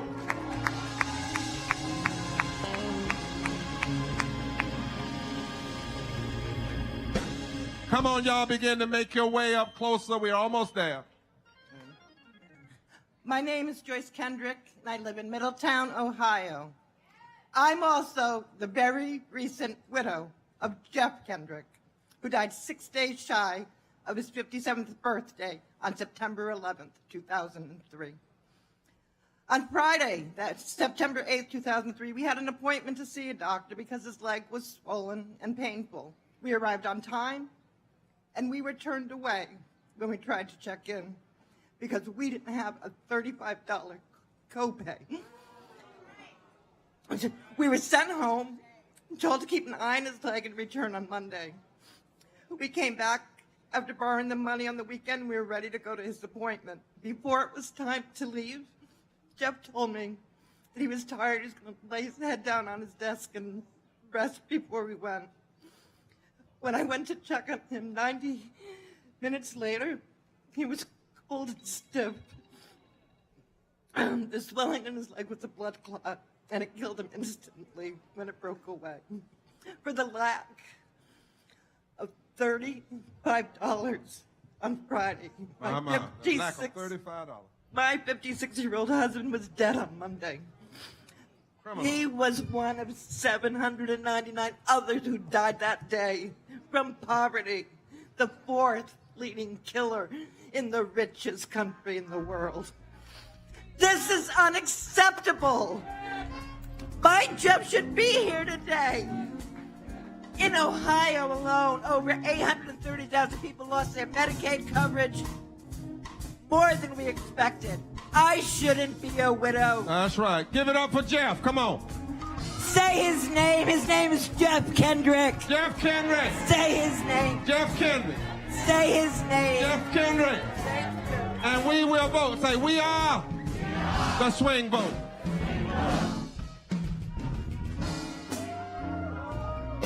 Good afternoon. My name is Sharon Cayette Levine. I'm from St. James, Louisiana. I'm the director of a faith-based organization called Rise St. James, Louisiana, and we are fighting for our life. Our water is polluted. Our air is polluted. Our politicians are in the pocket of industry. Industry runs everything in Cancer Alley. And we formed this organization to stop a $9.4 billion Formosa plastic plant from coming into St. James Parish, 2 miles from our home. We have been fighting since 2018. We did the Jericho March. We prayed. We did everything we could think of. That plant is not here. That's the power of prayer. Whenever you pray, you have to take God with you. That's what we did from the beginning. We have another plant that's trying to come in. It's called DG Fuse. He says it's going to be clean. No, if you have to get an air permit, you are not clean. We don't want any more in St. James. We have 12 industries within a 10-mile radius. We have over 100 storage tanks, all storage tanks within the 10-mile radius. No other area in my parish has storage tanks but us. We live in that 10-mile radius. We live in the heart of Cancer Alley. My people are dying. Melvin found out that he has stage 2 colon cancer. Norma Jean found out she had stage 4 liver cancer. By the grace of God, she's still here. We are fighting for our lives in St. James Parish and through the River Parish, throughout Cancer Alley, and we will not be a sacrifice. And we are the swing vote. We are the swing vote. Say, we are the swing vote. Did you all know that because of that fight, Miss Sharon was just named one of Time 100 most influential people in the world? And her counterpart, Brother Robert, where's Brother Robert? He's out there. We give it up for Brother Robert as well. Look at your neighbor, say, all this stuff is connected. Say, if all the mean folk are connected, then all the good folk and the loving folk and the justice folk, we ought to get together because we are the swing vote and we've got power. Hello, I'm a proud Korean American immigrant from Washington State. My parents and I and my siblings immigrated to the United States with the promise of the American dream. We were told that if we are the model minority, the American dream will be possible for us. But now I have come to see that as a myth. It's a myth because currently in the United States, poverty is the 4th leading cause of death. It is higher than homicide, gun violence, drug overdose, suicide, and diabetes. As a healthcare worker, I have seen the burnout and moral distress of our healthcare team as they work within a system where people with mental health challenges and physical illnesses do not get adequate and humane care. In my family's life, we have also been impacted by poverty. My father is 66 years old with a meniscus tear on his right knee. My mother has chronic pain all over her body, but they continue to work till exhaustion. My grandmother, who recently immigrated here to the United States, do not have access to health care because she does not qualify for Medicare. Even for myself, I cannot afford to live on my own because of the high cost of living. But I will still have hope. I will not be silent because I believe that if we come together, we will make a difference because our votes matter. Because we are the swing vote. We are the swing vote. We are the swing vote. We are the swing vote. Forward together. Not one step back.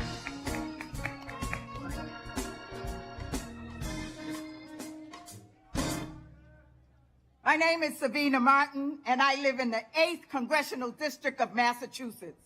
And I am a United States Army veteran, and I want to share how I was impacted by veteran homelessness many years ago. And today, thousands of homeless veterans are fighting for VA benefits. They're fighting for housing, navigating a complex system while sick, suffering, trying to survive the war waged against the poor. But you know what? We are the swing vote. Yesterday, the U.S. Supreme Court decision in Johnson versus Grants passed permits cities to criminalize homelessness by enforcing bans on sleeping outside when no shelter is available, denying homeless protection from the cruel and unusual punishment. How can sleeping while homeless be against the law? If you sleep, you get arrested. This system depends on us to fight for their wars, but we can't depend on them to guarantee higher wages, housing, and health care, and they allocate trillions of dollars to war weapons in a system that criminalizes the poor. We're going back to our communities and we're organizing every homeless veteran in our state across this country, and we're uniting. You know why? Because we are the swing vote. We are a new and unsettling force, forward together and not one step back. Forward together, not one step back. We are the swing vote.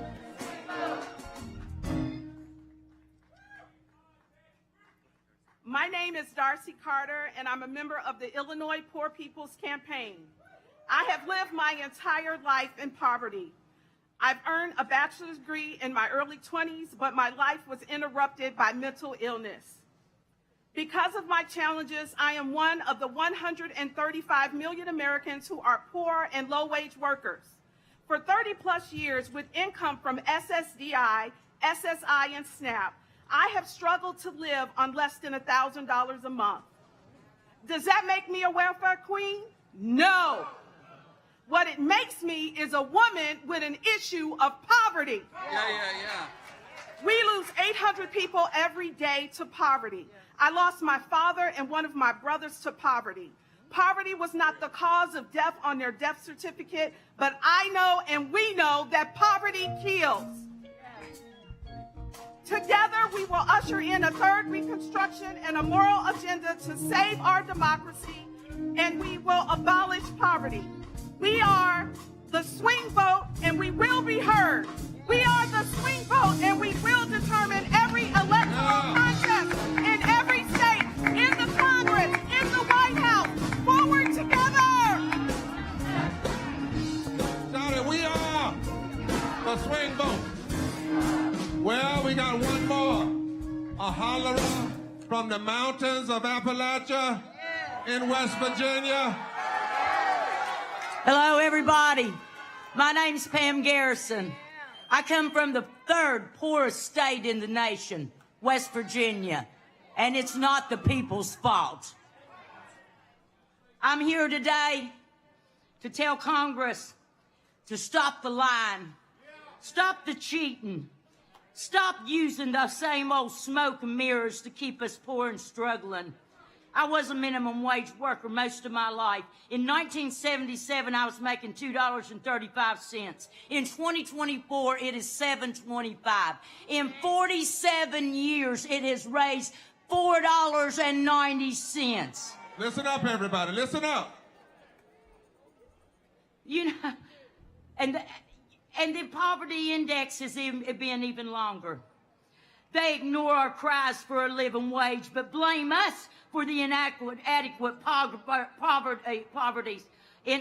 policies that rob the poor and give to the richest. The veil was pulled back during COVID when a little $300 tax credit a month brought half of our kids out of poverty. Do you think they cared? What did they do? They dumped them right back in. Like they were trash. They didn't matter. Go ahead and be collateral damage and die. But they'd rather throw our kids back into the life of poverty. You deny us a fair living wage so we can pay our bills. And while you, at the same time, you're cutting the programs that alleviate some of the pain from the struggling without a living wage. COVID also showed us how many of us there really is essential workers. In West Virginia, there's 666,000 of us. We are the swing vote in this country. And I'm mad as hell! Our power together ran this country. We saved this country. Together, we can do it again. Yeah. Vote! Vote! Somebody say I'm mad as hell. But I ain't quitting. I'm gonna vote like heaven. We are the swing vote, and we will be heard. That's all of them? Yeah, give it up, give it a hand.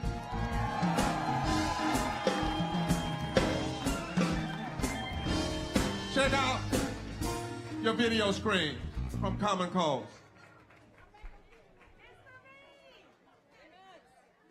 Let us get close, we're almost there. Bring the video up. Good morning, I'm Virginia, President and CEO of Common Cause. Thank you for joining us for this important moral revival. On behalf of our 1.5 million members in every congressional district around the country, we want to remind everyone today that the most important thing you can do is have your voice heard at the ballot box. We have the power to change everything that happens in our country, but only if we show up. So it's time for us to hold our politicians accountable, to have our voices heard, to speak up loud and clear and remind everyone that poor and low-wage workers, our voices matter. We matter. That we, the people, hold the key to the future of this country, and we will be making the decisions. And if they don't follow our agenda, our moral agenda, we will vote them out. On behalf of all of Common Cause, we say together, one step forward, not one step back. She said to us from Common Cause, our dear sister who was just with the League of Women Voters. Now, brothers and sisters, in a moment we're coming not to an end. We're not going to give a benediction. We're going to give this is not a commemoration. This is a commitment time. And we want those of you that are in the back to keep coming up now and get closer. Give y'all a pop quiz. What do you think the margin of victory of the vote for president was in Texas? It was around 600,000 votes. You know how many poor and low-wage voters could have voted that didn't? Over 2.4 million. In North Carolina, it was 74,000 determined the presidency. Over 1 million voters. We have been getting presidents in this country for the last few cycles for less than 87,000 total votes in about 4 states. And in those same states, about 5 million poor and low wealth voters that are already eligible and registered got discouraged because people didn't listen to them. And so they didn't vote. But there comes a time you got to make people hear you. When people are winning by only 87,000 votes and you have millions, we must recognize what the media will never tell us until you show them. We are the largest swing vote in this country. Now, you got to have an agenda. And as we said at the beginning, we're going to send this agenda to every convention, to all the media.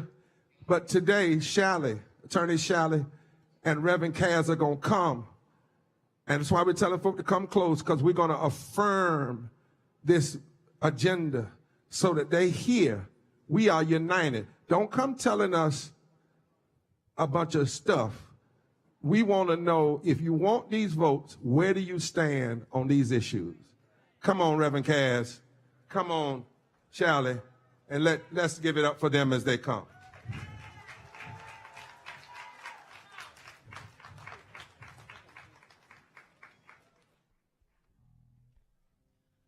We heard the powerful testimonies from around this country.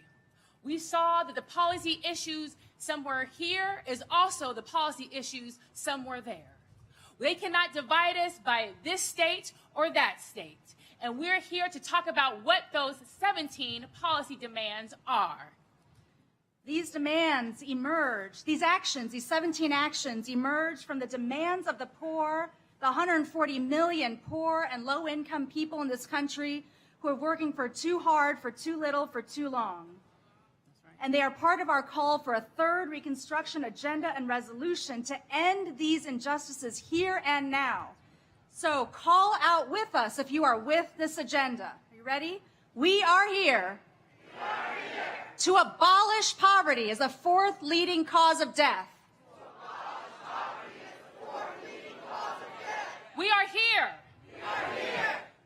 a living wage of at least $15 an hour. We are here to end voter suppression. We are here for full and expanded voting rights. We are here to guarantee workers' rights and labor rights. We are here for health care for all. We are here for housing for all. We are here for strong social welfare and safety net programs. We are here to end gun violence. We are here for fully protected women's rights. We are here for environmental justice and clean air and clean water in every community. We are here for justice for all indigenous nations. We are here for fully funded, equitable, high quality public education. We are here for just immigration laws.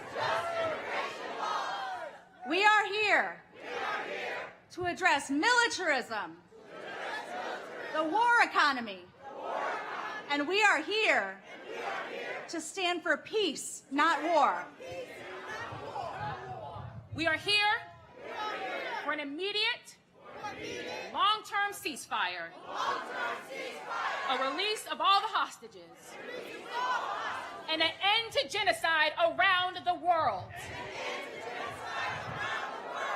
And finally, we are here to end hate, to end division, to end the extremist political agenda that is ripping us apart.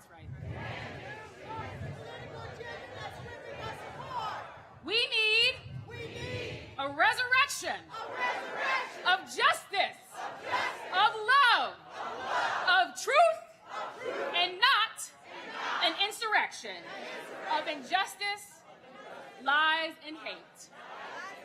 Forward together! Not one step back. That's right.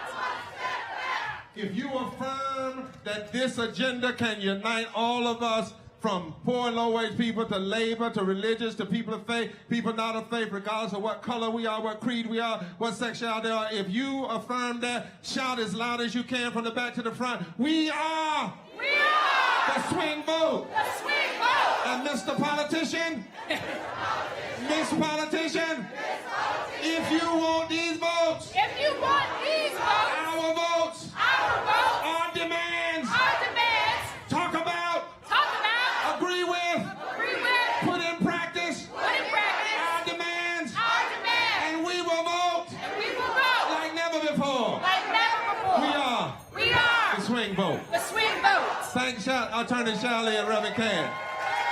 Now, we have Attorney Caitlin Swain, who's a voting rights lawyer, and then we want to hear from a 95-year-old woman who fought and died fighting. They arrested her, and she would not stop. But first, from Forward Justice, our lawyers that help us, they are in the trenches fighting against these 1,000 voter laws.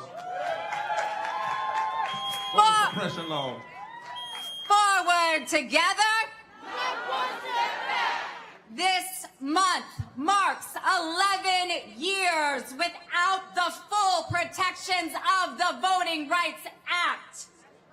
When a decade ago, the Supreme Court ruled we no longer need protections against Jim Crow policies, it unleashed coordinated, intentional attacks on Black, brown, and poor people across this country.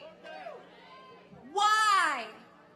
Because extremist politicians know that if we change the South, we will change this nation. This campaign is not fighting to save the democracy that we have today. We're fighting for a democracy that has yet to be. A multiracial, economically just democracy that will unlock policies reflective of the dreams of our people. We refuse to lower our expectations. A restored and expanded Voting Rights Act now. A new democracy, a new economy, a new governance that puts people and planet over profits and power. In that spirit, Forward Justice comes to you today representing dozens of leading legal and voting rights groups from across the nation who are standing with you arm in arm to support your project to register 15 million poor and low-wage voters across this nation. Attorney Caitlin Swain was one of the lead lawyers in the biggest, fighting the worst voter suppression case after Shelby, part of the Moral Monday movement, and we won. We won! And our goal is to touch 15 million because they're already registered. What we've got to do is touch them and move them to the polls. Caitlin, with our time, would you just introduce who you have with you that's joining your team? Just introduce them. Joining me here today is my co-director of Forward Justice Action Network, Ashley Marshall. Our Special Projects Director, Attica Scott. And a leading criminal justice reformer from across the nation, Dante Sharp. They locked Jonte up for 19 years for something he did not do. He went in standing as a man. He came out standing stronger, and now he's fighting for this democracy. Let's give it up. Here, Miss Rosanelle Eden. Miss Rosanelle. She's looking at us today. Bring her up.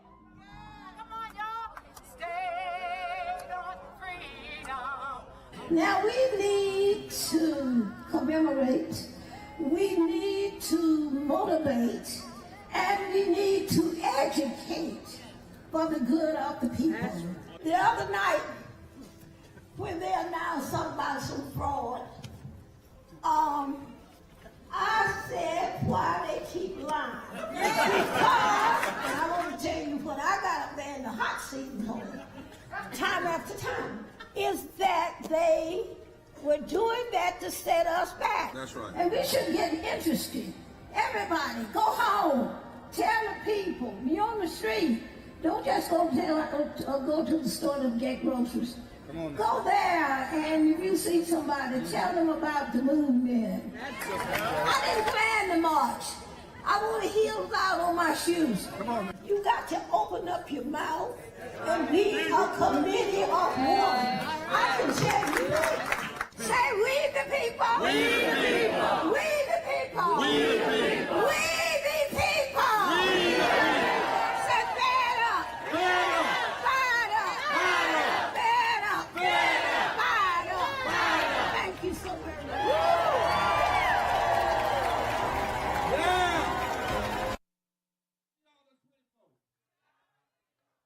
Worst thing you can do is be loud and wrong. So we got some policy folk that always footnote what we holler about.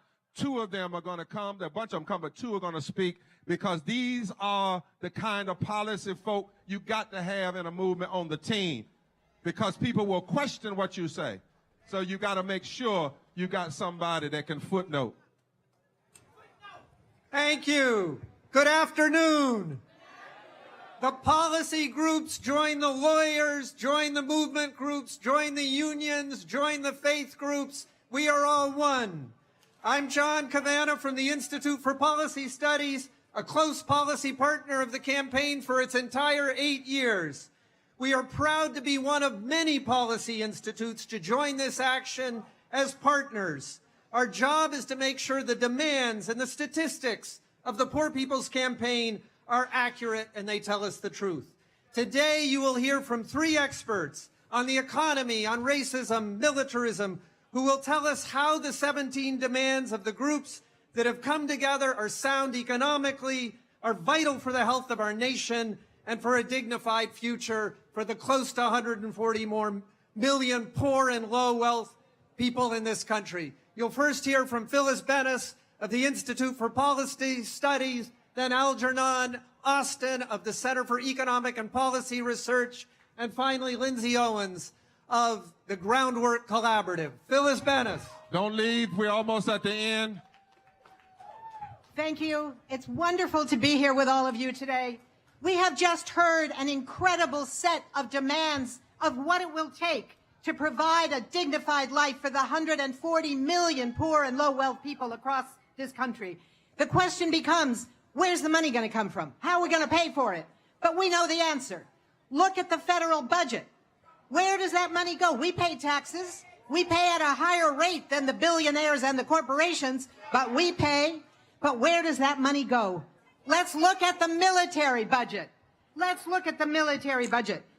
If we start, we look at $921 billion directly to the military. That's more than half the entire military, the entire budget that Congress has available. And if we cut just 10% of it, just 10%, we could have 9.6 million new public housing units. We could have 18.6 million people getting health care. We could have 72 million kids getting a spot in Head Start. What's going to keep us safer? Is that enough? No. But it would be a damn amazing start to get that. What else? What else might we get if we didn't spend that 10%? Maybe it wouldn't be spent on tank ammunition and bombs and artillery shells that we give to Israel to kill children in Gaza. Maybe, just maybe. Maybe we wouldn't give it to allow children to starve on our watch. Dr. King taught us that the greatest purveyor of violence in the world today is our government. And he was right. He was right then, and he would be right now. The Poor People's Campaign and all of our movements together, we work to fight against poverty and racism and environmental degradation and militarism. And when the U.S. cuts our budget, we can undermine all of those evils. We can stop sending arms to Israel, and we'll have more money for jobs and health care and education back home. We need to do it all. Thank you.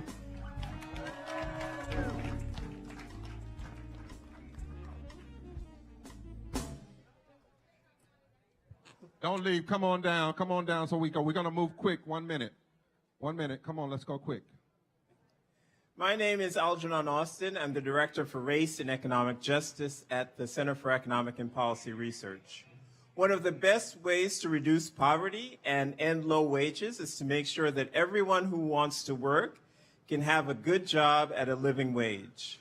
But before I talk about low wages, I want to raise the problem of no wages, the situation of people who don't have jobs but want to work.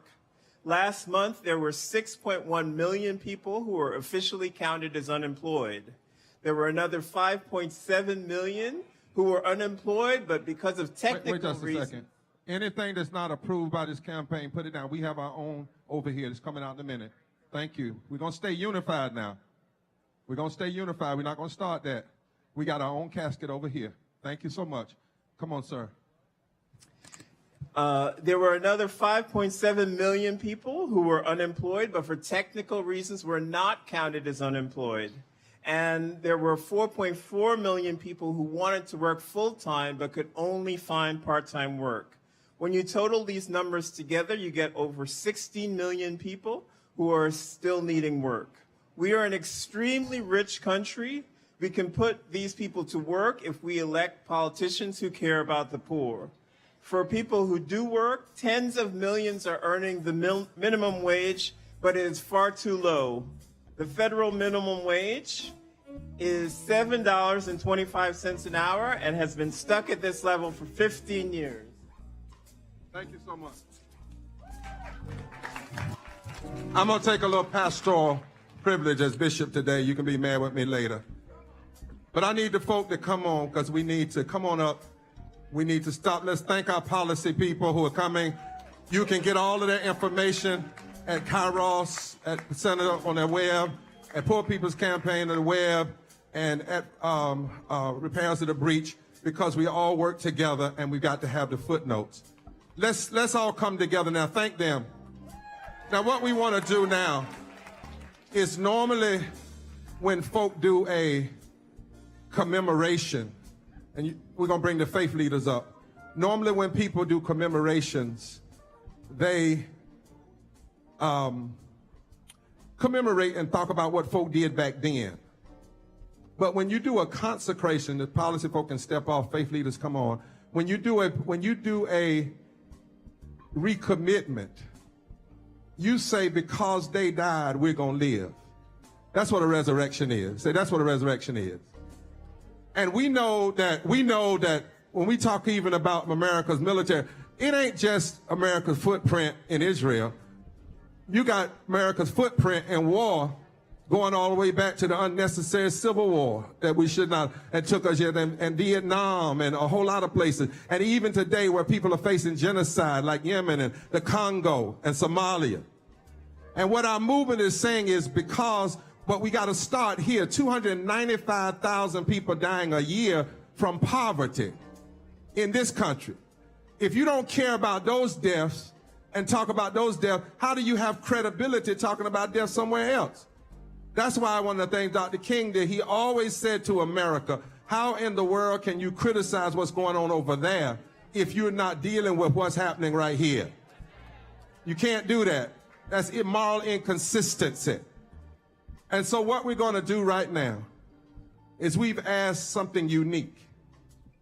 Because I'm really tired of us just fighting one another and acting like somebody's just my enemy because they're white, or somebody's my enemy because they're black, or somebody's my enemy because they're Jewish, somebody's my enemy because they're Muslim, Palestine. And we don't even recognize that there are some Palestinians that are supportive of Israel and despise Hamas. There are some Israeli Jewish people that are supportive of Palestinians and despise what that regime is doing right now. There are some white people that are bothered by what's happening in the Congo and what's happening in Somalia. And if we're going to go forward, we're going to have to find those of us who want to be human beings. And it doesn't matter who's dead. If they're dead because of violent policy, we will stand against it. So we've asked these clergy to come. And this casket represents, and the reason I didn't want the other two over there, because I wanted us to focus here, this real casket represents the 295,000 people that die in this country. Since we've been here today, 400 people have died from poverty unnecessarily. I've watched Liz at times cry about that. She just break out crying. And if you think about it, it will make you cry. 350,000 people died during COVID so far because they didn't have health care. How can you can't jump over that and be arguing about killing somewhere else. You got to talk about it all. And then we've had over 1,000 people killed on October the 7th, women and children and others. Jewish people, many of them Jewish people who supported Palestine. Ruthless killing. Then we've had a response of tens of thousands of people, unnecessary women and children, being killed by Netanyahu and his regime. So today, guess what's going to happen? You're going to have a Jewish sister come up here and speak for Palestinians. Let's do this different. We're going to have a Jewish sister come up here and speak and about against the violence happening to Palestinians. And you have a Palestinian Muslim sister come up here and speak against the violence that's happening to Jewish people. We're going to be a human community. And then you're going to have a Unitarian and a Christian disciple that's going to speak against all this violence and killing that's happening from the Congo to Somalia. And we're going to look at this casket and we're going to say, look at the people. And then Liz and I are going to come and she's going to open by reading our commitment for today. We're reading it with millions of people online still. And then we're going to close with a special song. You don't want to miss it. So come on. These two sisters, they're going to stand together, one Jewish and one Muslim. Can we welcome them?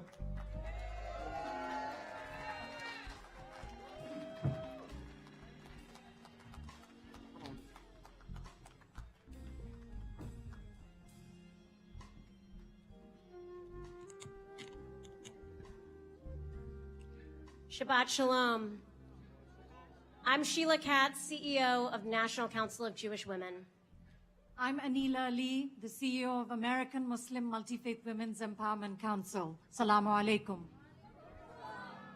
We stand together, arm in arm, united for love, peace, and justice. Alhamdulillah, I am a Muslim and I know my religion strictly prohibits the killing of any non-combatants. The brutal killing of over 1,000 women, children, and families by Hamas in Israel on October 7th is an unspeakable tragedy. My heart is heavy as I mourn each precious life that was lost, and I extend my sympathy with the grieving families and communities. Every single life taken is an irreplaceable loss. I also mourn for every Palestinian civilian, including thousands of innocent children who have been killed since. Each person was precious, holy, and deserving of a life filled with peace and dignity. My heart aches for the immense loss and suffering endured by their families and communities. The value of each human life transcends all boundaries. In both Jewish and Muslim traditions, every life is precious and sacred. Judaism teaches us, B'Tselem Elohim, that we are all created in the image of the divine. Like Judaism and Christianity, Quran says you save a life, you've saved humanity. Islam, my religion, calls for the sanctity of every human life. In fact, the sanctity of life and the human body is one of the most important aspects of Islam. That's what completes our faith and makes us Muslim. Together, we want a negotiated agreement accepted by both Hamas and Israel's government to end this war, release the hostages, and increase humanitarian aid. Every second counts to save more lives. Amen. Release the hostages and let's build peace. Together, we mourn the impact of poverty across this country. Together, we commit to safety, equity, and justice for Palestinians, Israelis, and all people everywhere. Together, we dream for the children to thrive with their neighbors. May Allah grant us the day that we see more books than bombs in the hands of children. ليكون السلام والحب في قلوبنا. May peace and love be in our hearts. May we all soon know peace. Shalom. Salamu alaikum. Ameen ya Rabbul Alameen. We've already called for that, my brother. Let us listen. Let us honor these two women. Let's honor these two women. Let's honor these two sisters. Now let's hear the other clergy that are standing. I'm Alvin Jackson, pastor in the Christian Church Disciples of Christ. We are called to love one another and seek justice for all. I'm Reverend Terry Hort Owens, also a minister in the Christian Church Disciples of Christ, but I stand here in unity with all those who represent the love of Jesus Christ. In the Unitarian tradition, they recognize the interconnectedness of all people. The pain of one is the pain of all, and the joy of one is the joy of all. We must also remember and mourn the countless lives lost in other parts of the world. This casket is on stage to remind us of all the beloved people who have lost lives from the conflicts around the world, in Sudan, Yemen, Congo, Somalia, and beyond, and the tens of thousands who have died here from poverty. Each of these individuals was loved, each life was precious and deserving of peace. as we grieve, we must also commit to building a better world with love, compassion, and justice for all. Let us hold the memory of those taken from us in our hearts as we strive to create a world where such tragedies cease. Together, through our unity and dedication to peace, we can make this vision of justice a reality.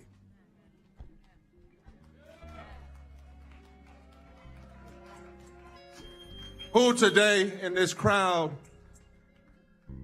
has lost somebody unnecessarily from poverty or from lack of health care? Will you remember them now and commit yourself in their name, their memory? Who in this crowd will stand and remember the children and women killed in Gaza? Who will remember the children and women killed in Israel? Who will remember the millions genocide in Somalia and Yemen and the Congo? Who will remember all of the unnecessary deaths down through the years because of racism and homophobia and Islamophobia and classism? Who today says, because they died, I will be a resurrection, and I will never participate in the taking and the serving of that which would take innocent life? While you hold your hands, any way you want to meditate for a second, look at the people in your minds, see them. Choir.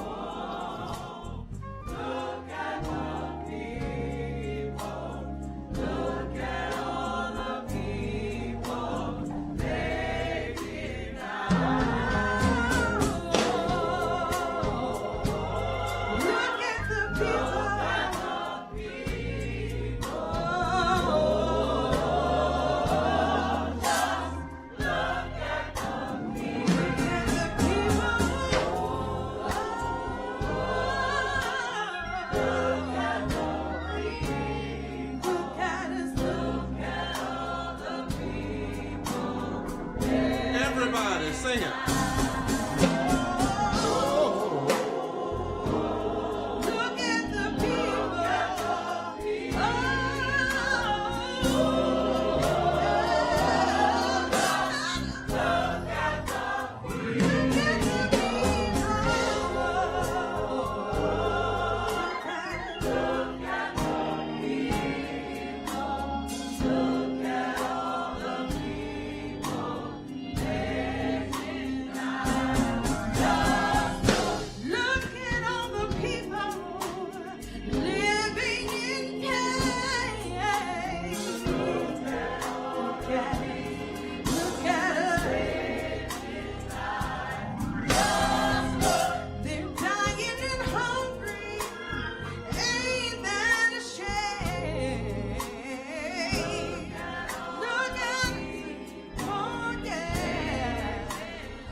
Just take a look at the person beside you and never forget where you were this day.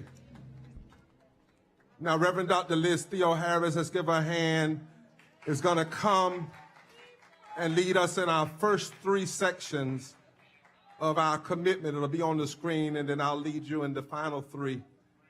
And then we're going to sing one thing together that you're going to absolutely, I believe, thank God for. Let me spray this.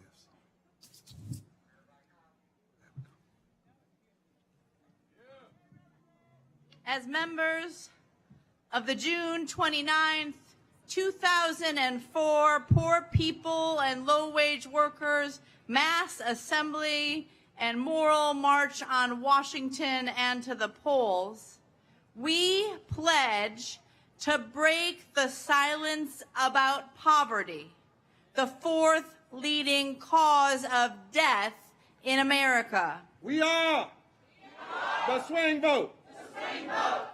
We commit to mobilize and touch 15 million poor and low-wage workers to tell them they have the power to rise and reconstruct our government. We are the swing vote.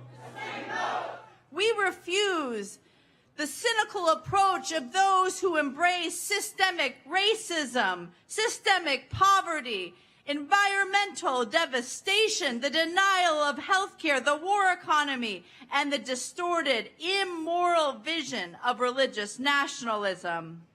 We are the swing vote. We are not a violent insurrection responding to the prompts of greedy extremists. We are a nonviolent resurrection of the promise of a government of the people, by the people, and for the people. We are a swing vote, and we will vote. Somebody say by the people, and for the people. I want to ask you on these last three, we're not going to do the full 17 agenda again, but I want to ask you to repeat these after me. If you're going to help us touch these 15 million, the formula is easy. We need 200 people in 35 states that'll touch 45 people a day for 6 weeks, 6 days a week. That's over 15 million. It's not a heavy lift. And the technology, we got more technology. You know, Harriet Tubman didn't have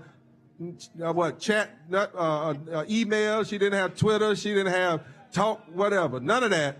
She had a made-up mind, moss on the north side of the tree, a North Star in the sky, and she got 700 people out of slavery.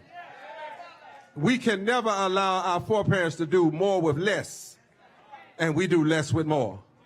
So all over, stand up now, wherever you are under the trees. We recognize people that could not stay in the street. We knew that, but there were tens of thousands here across here and millions online. But wherever you are, if you can, muster, stand up, if you're able, and repeat after me. We pledge our power, our voices, our votes, our protests, our principles to legislation, litigation, and even nonviolent direct action, agitation when necessary, to ensure that everyone is lifted and the poor are never neglected. Say, we are the swing vote, and we've got power. Power. Power. We commit to waking the sleeping giant all the way up. The sleeping giant of everyday poor and low-wage people who've been silenced far too long by the fake populism of extremists and the compromises of so-called moderates. We are the swing vote, and we've got power. Power. Power.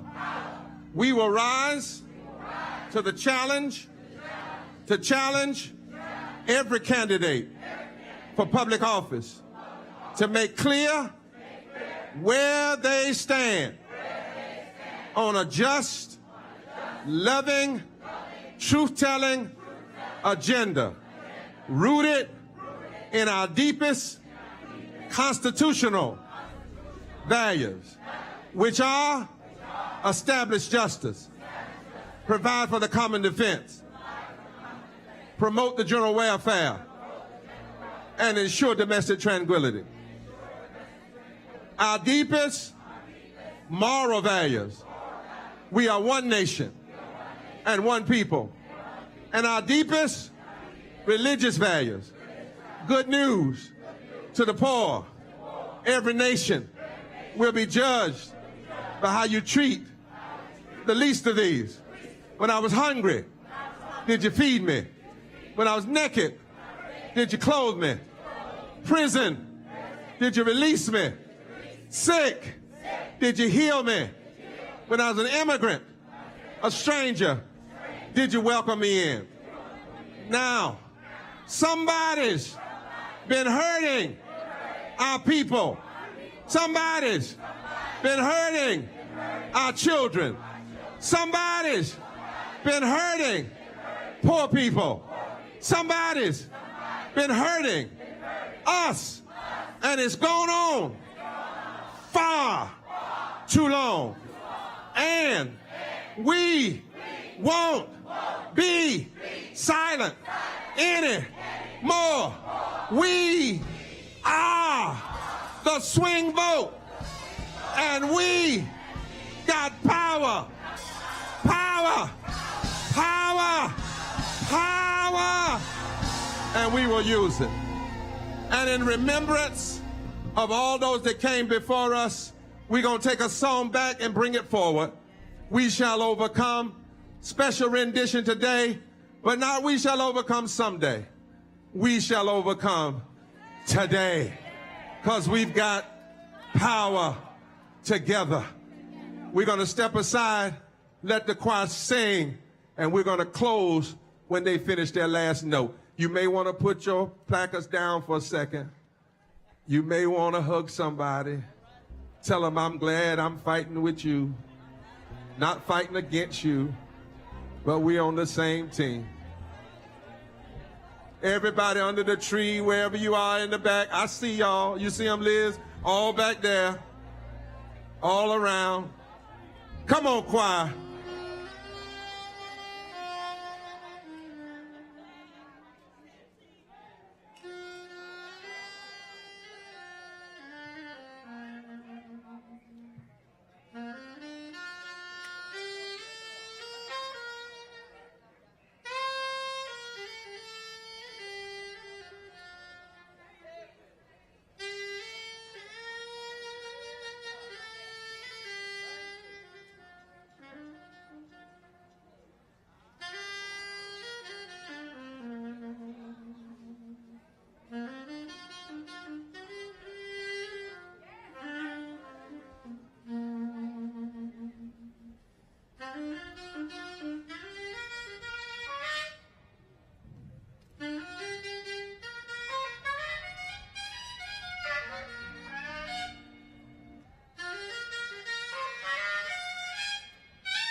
this season. We shall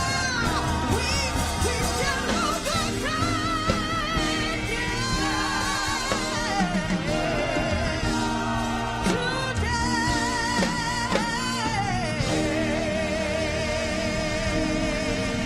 Forward together, not one step back.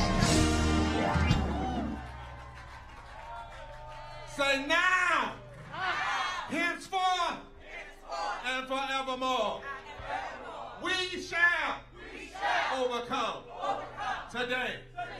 I want you to thank all of the staff, people you didn't see on the stage, all of them running around, all of them everywhere. And come out here, Cass. Come out here, Cass. And Roger's not here, but Reverend Cass, who was our behind the scene, working, making sure time was on right, making sure this happened and that. Where is Cass and that team? Tina McIntyre, where are you? Things don't just happen. She probably back there fell out. She was so tired. Cass probably fell out. Where is she? Come on, Cass.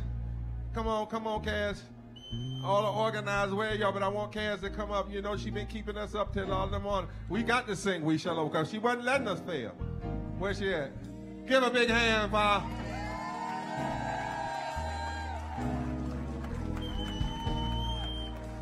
Don't you ever forget where you were the day that the movement said we're going to touch 15 million, and we declared that we are the swing vote, the real swing vote, the greatest, most powerful swing vote, and we're going to be together, and we're going to make them hear us, not tomorrow, but today. Now, as you go back to your seats, the choir's been messing with me today because we are that movement. And you need to ask somebody if you don't know. We are that movement. Right. And we're not poor because we're lazy. We're not low wage because we're lazy. It's policies. And we are that movement. I wonder if Freddie in the movement, I wonder y'all used to do something along that as people get ready to go. You remember that beat? You remember that beat? They've been messing around. We are that movement that won't turn around. Is that it? Y'all remember that as you go back? Come on, come on. This is all ad lib. I don't even know where I'm going, Liz. But they say we are that movement. I said we are that movement. That won't turn around. We are that movement. I said we are that movement. That's gonna shake this country up. And if you don't know, you better ask somebody. If you don't know, you better ask somebody. Look at your neighbor and tell them real good. We are that movement. We're gonna turn this nation around. We're gonna vote. I like we should. We're gonna vote everywhere. When the votes come in, they're gonna say, what the hell happened here? And then we'll tell them we are that movement. And we'll turn this nation around. Put your hands together. We are that movement. We're never going to stop. I might be poor. I might be black. I might be white. I might be brown. I might be red. I might be Asian. I might be gay.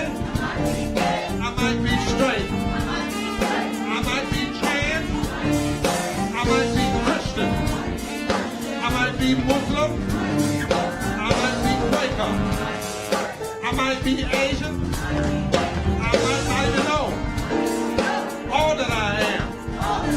But we are here. And we ain't going nowhere but to the polls and in the street. Living wage, got to have it. Health care, got to have it. Education, got to have it. Ceasefire, got to have it. End the poverty, got to have it. Love not hate, got to have it. Not tomorrow, but today. Politicians, wake up. I said wake up. Politicians, because we are the swing vote. And here we come. Yeah, yeah, yeah, yeah. We are that movement.